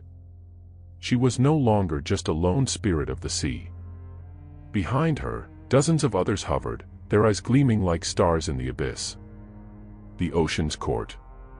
Toby knew without speaking, he had been brought before them for judgment. The mermaids surrounded him, their forms shifting like water itself. Some looked like warriors, their bodies adorned with the bones of ancient sea creatures. Others bore the presence of something far older, guardians, keepers of forgotten laws. The eldest among them, a figure draped in flowing seaweed, studied him. Her voice rippled through the water, ancient and heavy. The ocean has taken many. Her golden eyes locked onto him, piercing through his soul. But you are not like the others. Toby straightened. I didn't ask for this. A second mermaid, sleek and shadowy, tilted her head. Neither did the first sacrifice. Neither did the ones who followed. But here you are. The elder's gaze did not waver. The question is not whether you wanted this, but whether you will accept it. Toby's heart pounded. What am I? The mermaids exchanged glances. Then, the eldest spoke. You are the bridge. The word struck something deep inside him. The bridge between what? Toby asked. Between land and sea. Between the old world and the new. The curse is broken, but balance must be restored. Toby frowned. Balance. The shadowy mermaid drifted closer, her voice a whisper in the dark. The ocean does not forgive, Toby. But it does not forget, either. Toby's pulse quickened. What does that mean? The elder's expression did not change. It means that the ocean does not simply take. It gives. It chooses. She reached out, touching his forehead with a single finger. And suddenly, he saw. The water around him shifted, and suddenly, he was not in the present. He was watching a memory. He saw a village, not Jebu, but one like it, older, untouched by time. He saw warriors standing at the shore, blades dripping with the blood of something that had once sung beneath the waves. He saw the ocean weeping. And then, rising. The curse had not begun with a single mermaid's sacrifice. It had begun with betrayal. Toby gasped as the vision shattered, his mind reeling. The mermaid's voice was calm. Now you understand. Toby's fists clenched. The curse wasn't punishment. It was vengeance. The elder nodded. And vengeance always leaves scars. Toby took a deep breath, the weight of truth sinking into him. What do you want me to do? The elder's golden eyes burned. Decide what comes next. Toby floated in the dark depths, the weight of the ocean pressing against him, not as a burden, but as a responsibility. The land will never accept me, he murmured. Perhaps not. The elder's voice was soft. But it will need you. Toby frowned. What do you mean? The shadowy mermaid circled him. Balance is fragile. The curse is gone, but what happens when men grow bold again? When they forget? Toby's stomach twisted. He had seen it in the vision. Humans always return to the shore with greed. If there was no one to guard the balance, what would stop the cycle from repeating? Toby's hands curled into fists. The ocean's whispers grew louder. He understood now. He had been chosen. Not to be a prisoner. Not to be a sacrifice. But to be a guardian. The elder mermaid extended her hand. The choice is yours, Toby. Will you take the ocean's gift? Toby hesitated. If he said yes, he would never be the same. Never fully human. But if he said no, the balance could be lost forever. He thought of Kemi. He thought of the village. He thought of everything that had led him here. Then, slowly, he reached forward and took the mermaid's hand. The ocean roared. A surge of power rushed through him. His skin shimmered, his veins pulsing with something more than blood. He felt the tides, the pull of the moon, the heartbeat of the ocean itself. He was no longer just Toby. He was the guardian of the deep. And his story had only just begun. Toby's body thrummed with newfound power. The ocean was no longer just water, it was a voice, a presence, a home.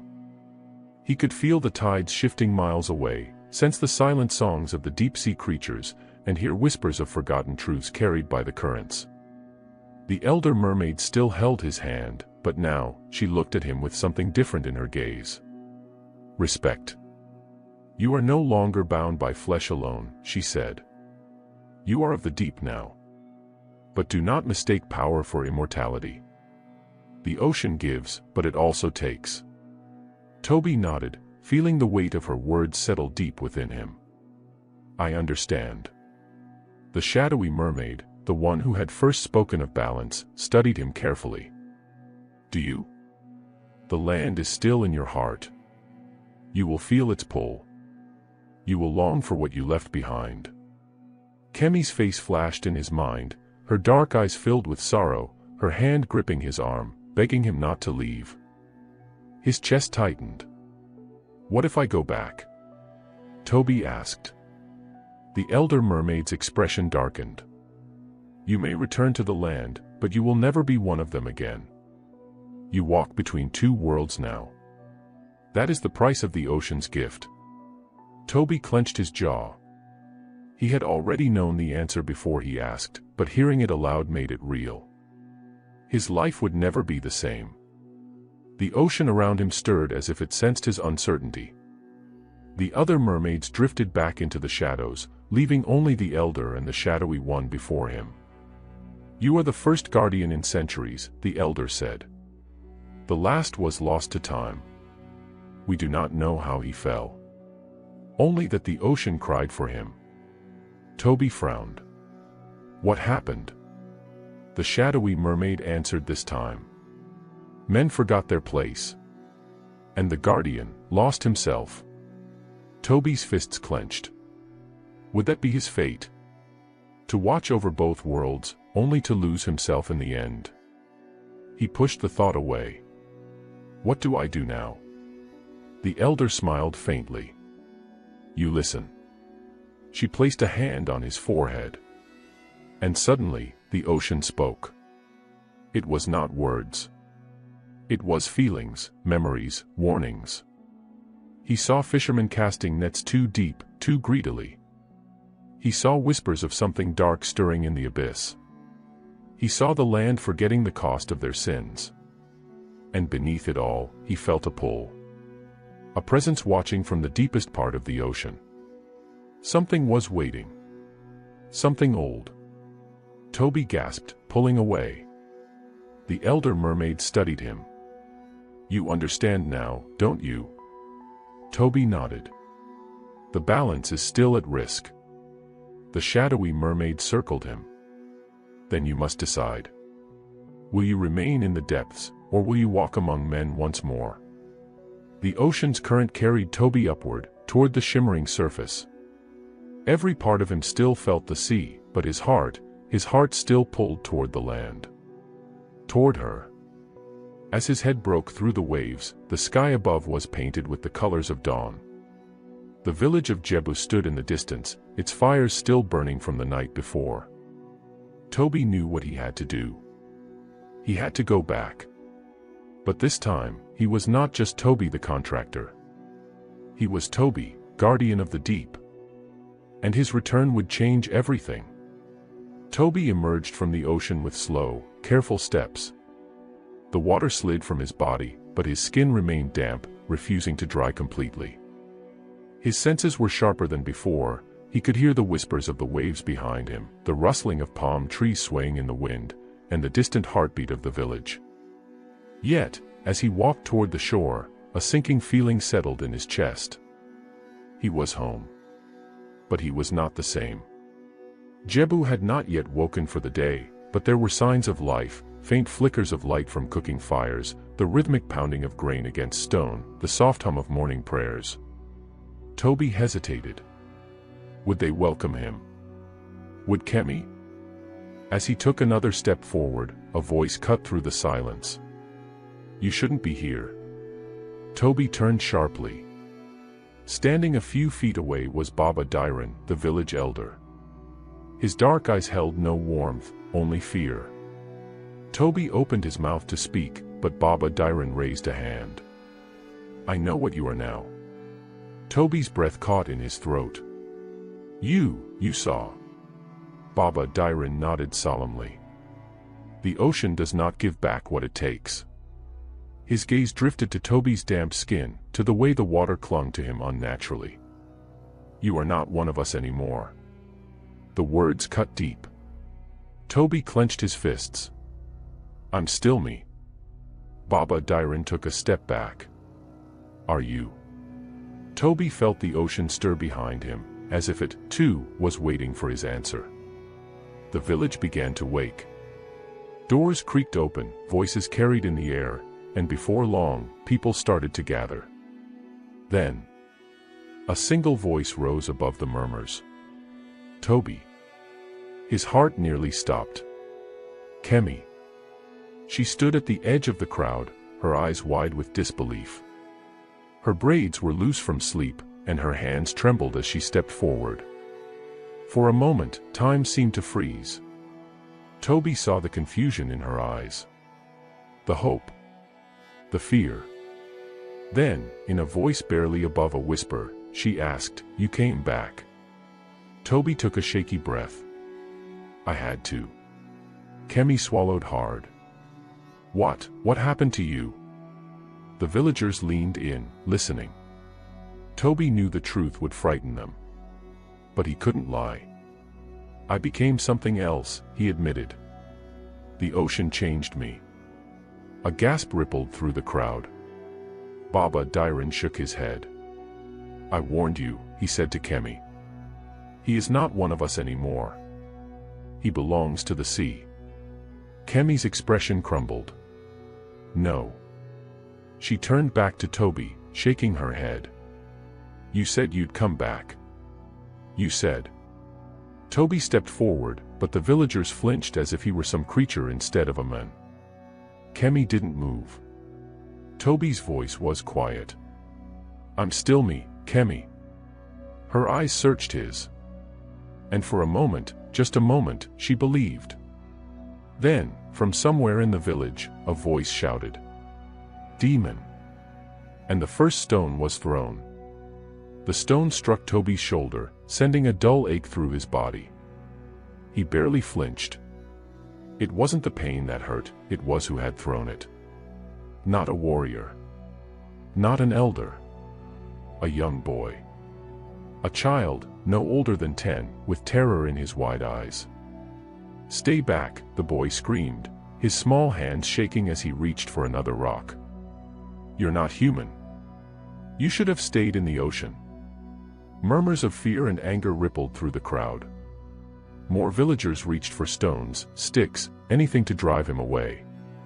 Toby's chest tightened. They had already decided. He was no longer one of them. Kemi's face twisted in shock.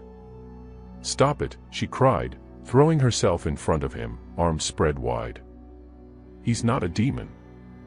Baba Dairon's voice rang out. Kemi, move away from him. She turned to face the elder, desperation in her eyes. He's still Toby. The elder's face was grim. No, child. He is something else now. Toby swallowed hard. I came back to help.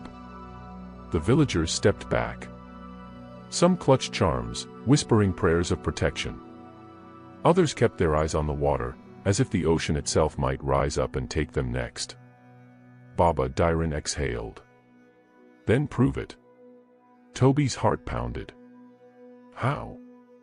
The elder pointed to the horizon. The ocean was calm now, but something lingered beneath the surface. You say you are here to help, Baba Dairon said.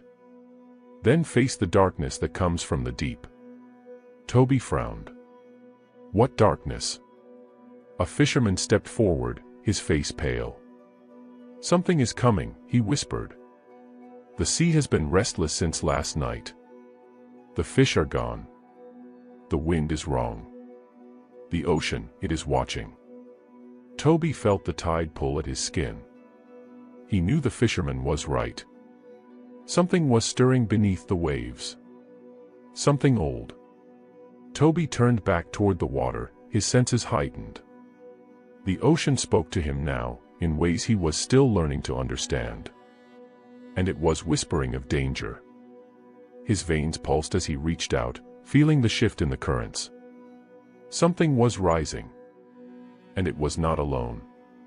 A chill ran down his spine. Get everyone away from the shore, he murmured. Baba Dairon's frown deepened. Why? Toby's voice was grim. Because something is coming. A sudden roar shook the waves. The villagers gasped as the water began to churn. The ocean was no longer still. It boiled, the waves rising higher and higher, too fast, too unnatural. Then, from the depths, a figure emerged. Toby's breath caught in his throat. It was not a mermaid. It was something worse.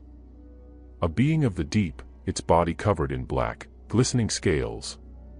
Its eyes glowed like molten gold, burning with ancient rage.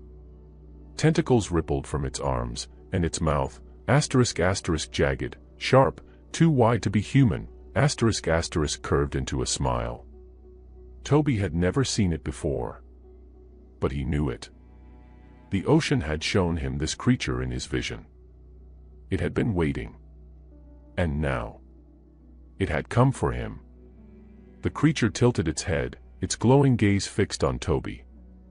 "You should not have come back," it said. The villagers screamed.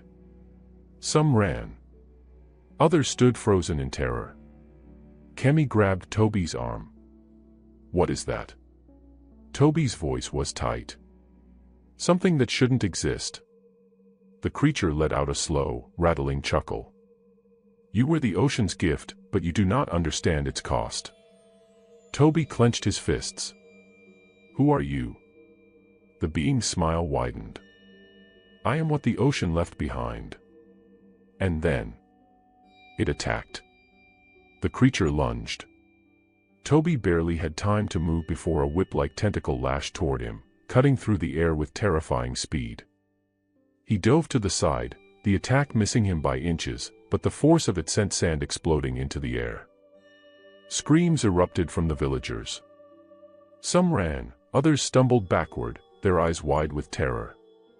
"Kemi, get back!" Toby shouted. But Kemi didn't move. She stood frozen, staring at the monster with a look of disbelief. What is that?" The creature let out a slow, chilling laugh. "She does not know."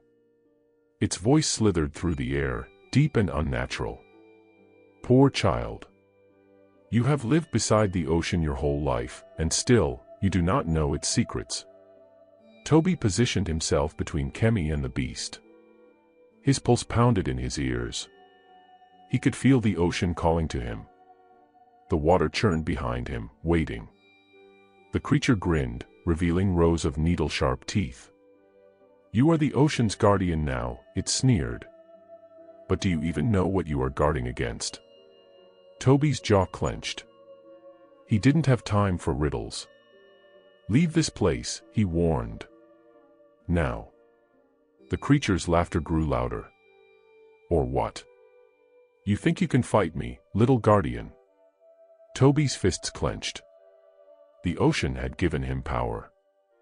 But he had never fought something like this before. Still, he had no choice. He had to protect the village. Even if the village no longer wanted him. The villagers watched in horror as the creature lashed out again. Toby dodged, barely avoiding the blow. But this time, he felt something shift inside him. The ocean stirred. A wave crashed behind him, the water surging forward as if answering his call. Toby's eyes widened. The ocean is mine to command. He took a deep breath and stretched out his hand. For a moment, nothing happened. Then, the water moved. A massive wave shot forward from behind him, crashing toward the creature with unstoppable force. The beast let out a furious roar as it was knocked back into the sea, vanishing beneath the surface. The villagers gasped. Toby's chest rose and fell with heavy breaths. He did it. But then, the water began to boil. Kemi's grip tightened on his arm. "Toby." The ocean split open. And the creature rose again. It was angrier now. And this time, it wasn't alone. Dark shapes rose from the depths. More creatures. More beings from the abyss. They had been waiting. Watching. And now, they had come. Toby's stomach turned to ice. There were too many. The village could not fight them all. He had to end this. Now.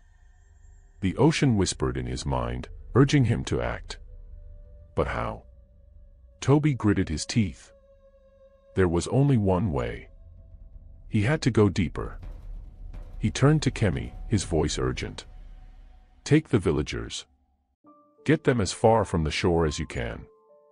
She shook her head. "No, I won't leave you." "You have to," he insisted. "Trust me." Kemi hesitated, then nodded. As she ran to gather the villagers, Toby turned to the creatures. And then, He stepped into the sea. The water welcomed him. And the depths pulled him under. The moment Toby stepped into the ocean, the water claimed him. It wrapped around his body, pulling him down faster than any natural current should. He didn't resist. He couldn't. Because something inside him had already changed. He didn't struggle for air. He didn't need to. The deeper he sank, the clearer his vision became.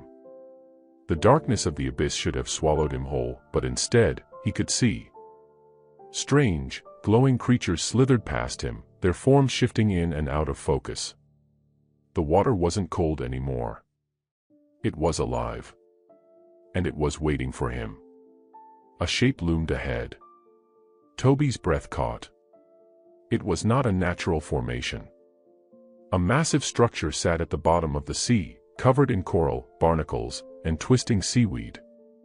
It looked like an ancient temple, but older than anything humans had ever built. And at the entrance, they were waiting. The creatures from the surface stood in a circle, their glowing eyes fixed on him. But they were not alone. More beings, taller, stronger, covered in armor made of shells and bone, emerged from the temple's entrance. Their bodies moved unnaturally, shifting between solid and liquid, their limbs flowing like water one moment and hardening like stone the next. At the center of them all stood the first creature, the one who had attacked Jebu. It smiled. "You came," it whispered, its voice curling through the water like smoke. Toby clenched his fists. "I didn't come to talk," he said. The creature chuckled. "Oh, but you should listen. Because you are one of us now." Toby's heart pounded. "I am nothing like you." The creature stepped forward. "Then why did the ocean bring you here?" Toby hesitated. And for the first time since stepping into the sea, fear crept into his heart. The water around Toby hummed with energy. The creatures began to circle him, their bodies moving like shifting shadows in the dim light. "You don't know what you are, do you?" the leader mused. "The ocean touched you. Marked you. And yet, you still think like a landwalker." Toby's fists clenched. "I am human." The creature laughed. "You were." Toby's breath came faster. No. He refused to believe it. But deep down, he knew something was wrong. The way the water obeyed him. The way his skin never truly dried. The way the ocean had called him back, refusing to let him go. The leader watched him carefully. "There is no escaping what you are becoming," it whispered. Toby shook his head. "I am not one of you." The creature's smile widened. "Not yet." Then they attacked. The first strike came from behind. A tentacle lashed out, aiming for Toby's ribs. He twisted, barely dodging, but another clawed hand came from the side, striking him hard. The force sent him tumbling through the water. But he didn't sink. Instead, the ocean caught him. Toby's eyes widened. The water itself slowed his fall, pushing him upright, stabilizing him. It was helping him. A surge of power flooded through his limbs. Toby didn't question it. He moved. The creatures came at him all at once. Toby dodged the first, then punched forward, but this time, the water followed his strike. A shock wave rippled through the sea, slamming into his attacker and sending it flying back. The others hesitated. Toby's heart pounded. He could fight them. No. He could win. The ocean was his weapon. And he was ready to use it. Toby's body moved like water, fluid, yet unstoppable. He had never fought like this before. The ocean responded to his every movement, pushing him forward, pulling him back, shielding him from attacks. It was no longer just a battlefield, it was a part of him. The creatures lunged, but Toby was faster. One came from above, its claws extended. Toby spun, calling the currents. A sudden blast of water shot upward, striking the creature midair and flinging it into the temple walls. The impact cracked stone. The others hesitated. But the leader, the one with glowing eyes, merely watched. Toby turned toward it, his fists clenched. "You said I was becoming one of you," he growled. "What does that mean?" The creature grinned. "You already know." Toby's pulse pounded. No. It wasn't true. But why hadn't he needed to breathe? Why did the water obey him so easily? Why did the ocean feel like home? The leader tilted its head. "The ocean does not give power for free," it whispered. "It changes those who belong to it." Toby shook his head. "I don't belong to the ocean." The leader's grin widened. "Then why do you hear its voice?" Toby staggered back. Because he did hear it. Even now, beneath the waves, the ocean whispered to him. Calling. Urging. Changing. And for the first time, Toby was afraid. The creatures surrounded him again, but this time, Toby's mind was spinning. He wasn't just fighting them. He was fighting himself. The leader watched him struggle. "You are standing at the edge," it murmured. "You can still choose. But soon, the choice will no longer be yours." Toby clenched his fists. "I will never become one of you." The leader chuckled. "Then why are you still here?" Toby's breath caught. The truth hit him like a wave. Why hadn't he swum back up? Why hadn't he run? Why did the ocean feel like his home more than the village ever did? He was no longer fighting to escape. He was fighting to belong. A deep rumble shook the sea floor. The temple walls groaned. The ocean itself was shifting. The leader's smile faded. It looked upward, eyes narrowing. "It seems you are not the only one being judged today." Toby frowned. "What do you mean?" Then, a voice, ancient and vast, filled the waters. "Guardian, you have come." The other creatures bowed. Toby's breath hitched. A shadow moved above him. Something colossal was descending from the depths. Something greater than all of them. The leader turned back to him. "You are about to meet the one who decides." Toby's chest tightened. This wasn't just a fight anymore. This was the ocean's judgment. Toby stared upward, his heart hammering. The shadow in the water was growing larger. A figure, vast, ancient, terrifyingly powerful, descended from the depths. The pressure in the water shifted. The creatures around him bowed their heads, silent. Even the leader, who had taunted him moments ago, lowered itself in respect. And then, a voice, so deep it shook the water itself, spoke again. "Guardian, do you know what you are?" Toby tried to speak, but the words wouldn't come. Because he didn't know. His fists clenched. "I am Toby," he forced out. "I'm just a man." The ocean rumbled. "No. Not anymore." Toby's breath came faster. "Then what am I?" The being moved closer. For the first time, Toby saw its face. It was not a mermaid. Not a monster. It was something older. Its body shifted like the waves, flowing between solid and liquid. Its eyes were endless, like the deep itself. And when it spoke, Toby felt the tide move inside him. "You are the ocean's heir." Toby froze. "No," he whispered. The voice did not waver. "You carry its blood.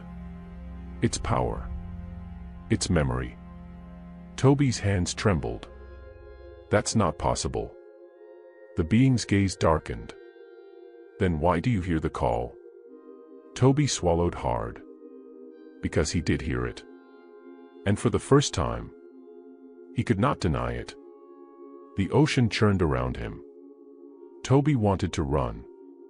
Wanted to deny everything. But deep inside, he already knew the truth. His mother had always told him stories about the sea, about the ancestors, about the ones who walked the shore but belonged to the water. He had never believed them. Until now. His hands curled into fists. If I'm really what you say, then why don't I remember? The being's gaze darkened.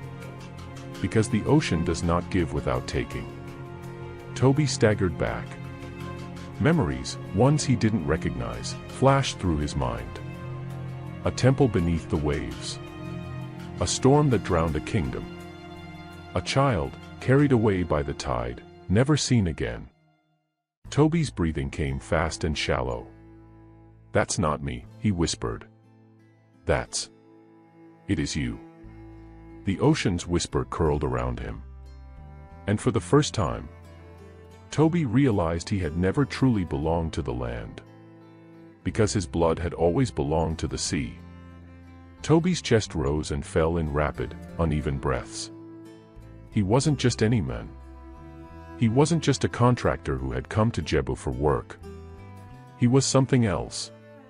Something older. Something connected to the tide itself. The massive being before him, this entity that even the creatures feared, had called him the ocean's heir. Toby shook his head. No. No, this isn't possible. The being's glowing eyes did not blink. The ocean does not lie, Toby. His name, spoken by a voice so vast, so ancient, made the water tremble. "You are saying I belong here?" Toby's voice cracked. "I don't. I was born on land. I grew up on land. My mother." He stopped. A memory.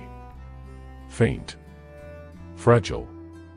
His mother, sitting by the river, her voice soft as she told him stories of the sea. Of the lost children. Of the ones the tide called back. The ones who had been taken. Toby's hands clenched into fists. "No," he whispered. "I was never taken. The being's eyes glowed brighter. "You were given." Toby froze. The weight of those words hit him like a crashing wave. His mother's warnings. The way she had always feared the sea. The way she had whispered prayers when the tide rose too high. She had always known. She had always known. Toby's breathing was ragged. The being stepped forward. The water around them stirred. The ocean never forgets its own. Toby's vision blurred. What had she done? What had she been running from? Toby's hands trembled. "Tell me everything," he demanded. The being tilted its head. "Are you ready to know?" Toby's jaw clenched.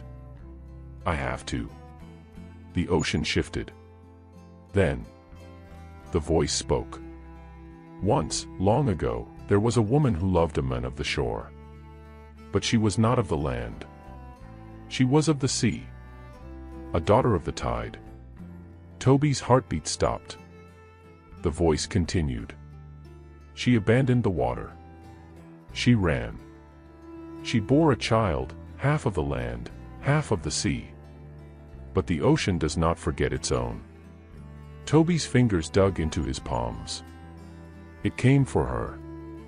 It came for the child. The water stirred. But the mother begged. She made a bargain. The ocean would not take the child. Not until the time was right. Toby's knees felt weak. No. No, this couldn't be. The voice rumbled. "You were never meant to stay on land, Toby. You were only borrowed. And now, the tide has come to claim you." Toby's mind was spinning. He wanted to deny it. But the truth was clear. His mother had not been afraid of the sea because of superstition. She had been afraid because it had been waiting for him. And now, it had come to take him back. Toby's fists shook. No. He wouldn't just surrender. "I am not a prisoner," he said. His voice was steady, but his heart was pounding. "If the ocean wants me, it will have to take me by force." The great being regarded him. Then it smiled. "You misunderstand." Toby frowned. "What?" "The ocean is not here to take you. It is here to see what you will choose." The words sent a chill through him. "You mean?"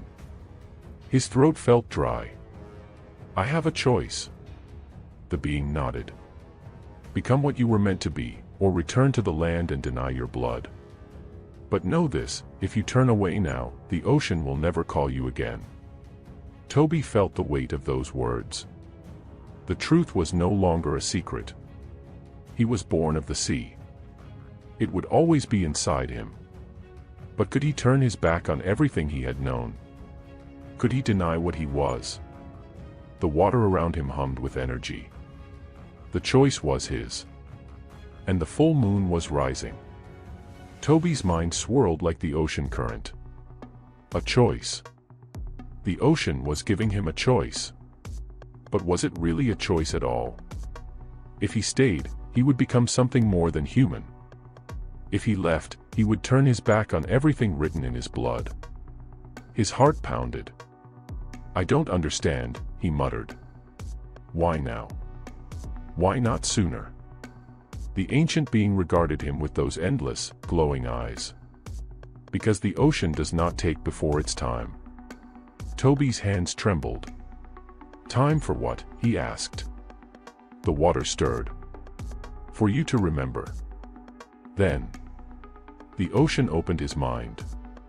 A rush of images. Toby's vision blurred. He was no longer in the temple.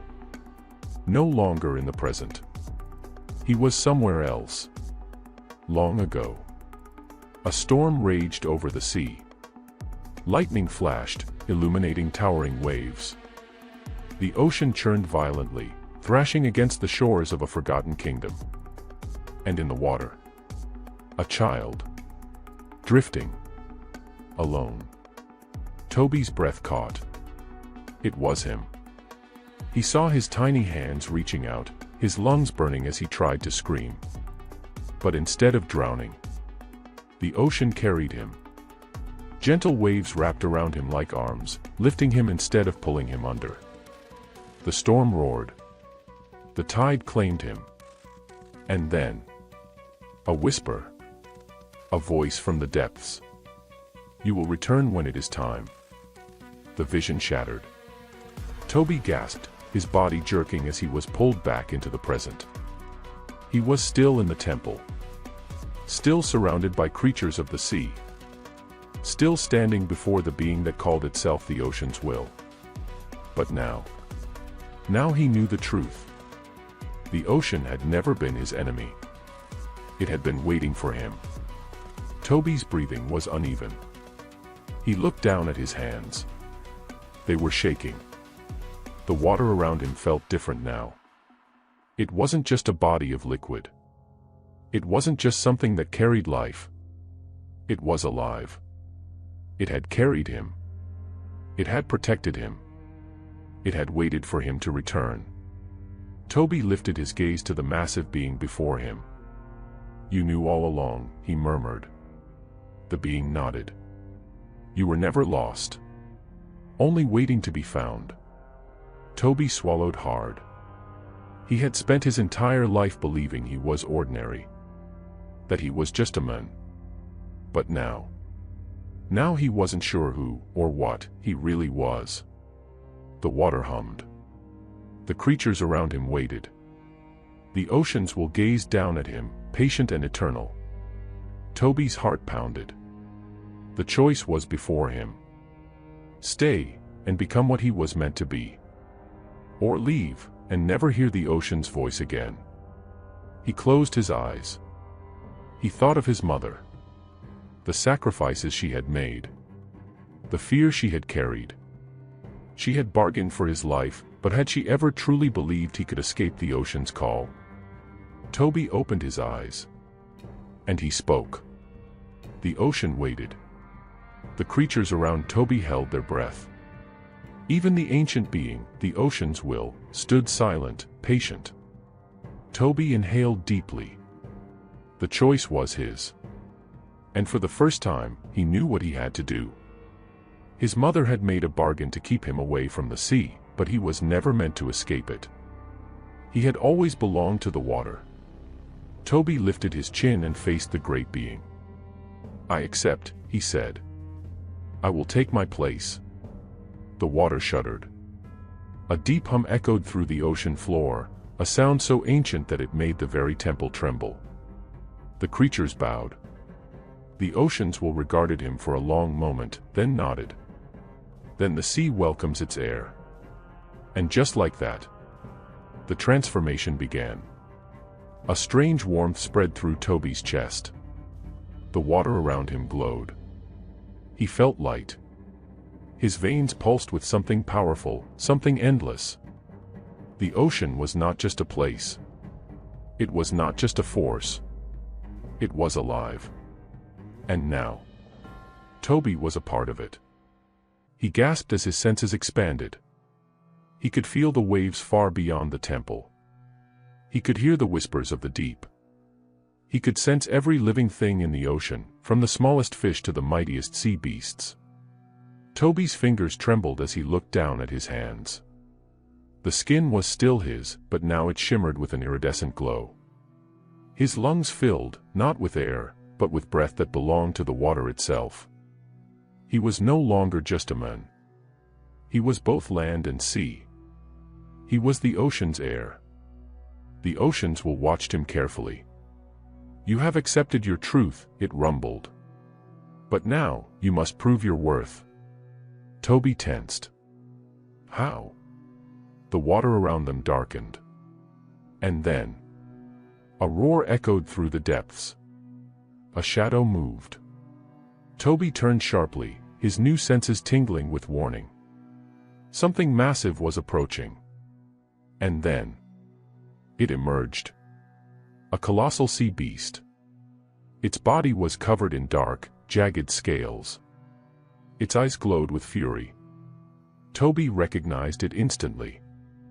It was the guardian of the deep. The one who had hunted him before. The one who did not believe he belonged here. The oceans will spoke. This beast has watched over the ocean for centuries.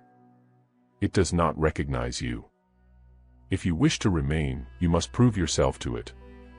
Toby clenched his fists. He would not back down. He had spent his entire life running from the truth. Now, he would face it head-on. The sea beast lunged. Toby moved instinctively. For the first time, the water did not resist him. It moved with him.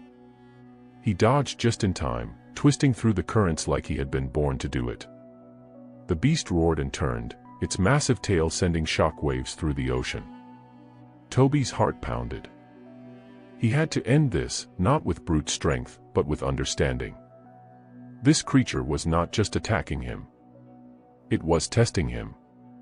Toby extended his hands and let the ocean's energy flow through him.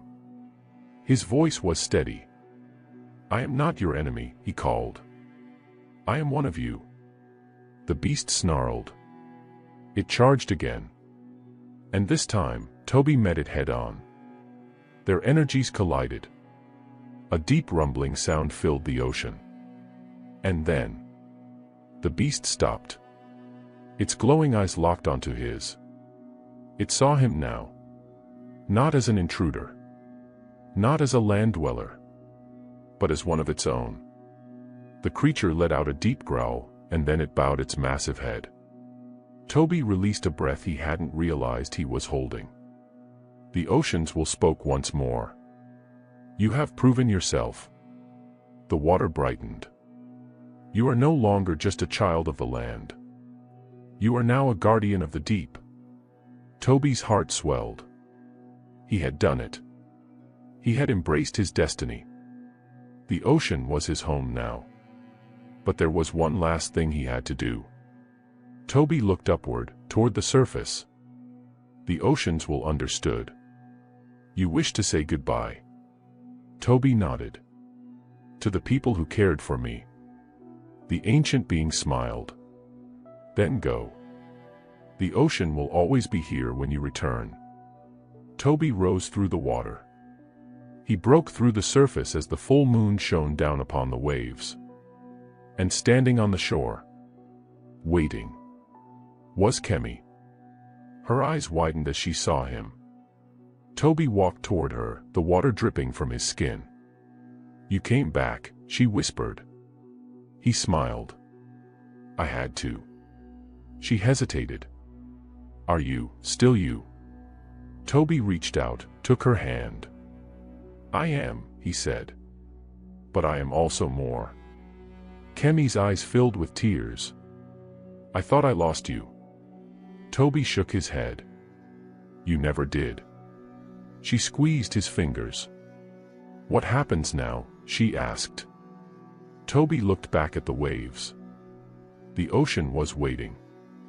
"I belong to the sea now," he admitted. "But I will never forget the land. Or the people I love." Kemi exhaled shakily. "Then promise me something." "Anything." She met his gaze. "Promise me you'll never disappear again." Toby smiled. "I promise." The ocean roared behind him. The tide called to him. But now, Toby knew. He would never be lost again. Because the ocean was not his prison. It was his home. And he had finally found where he belonged.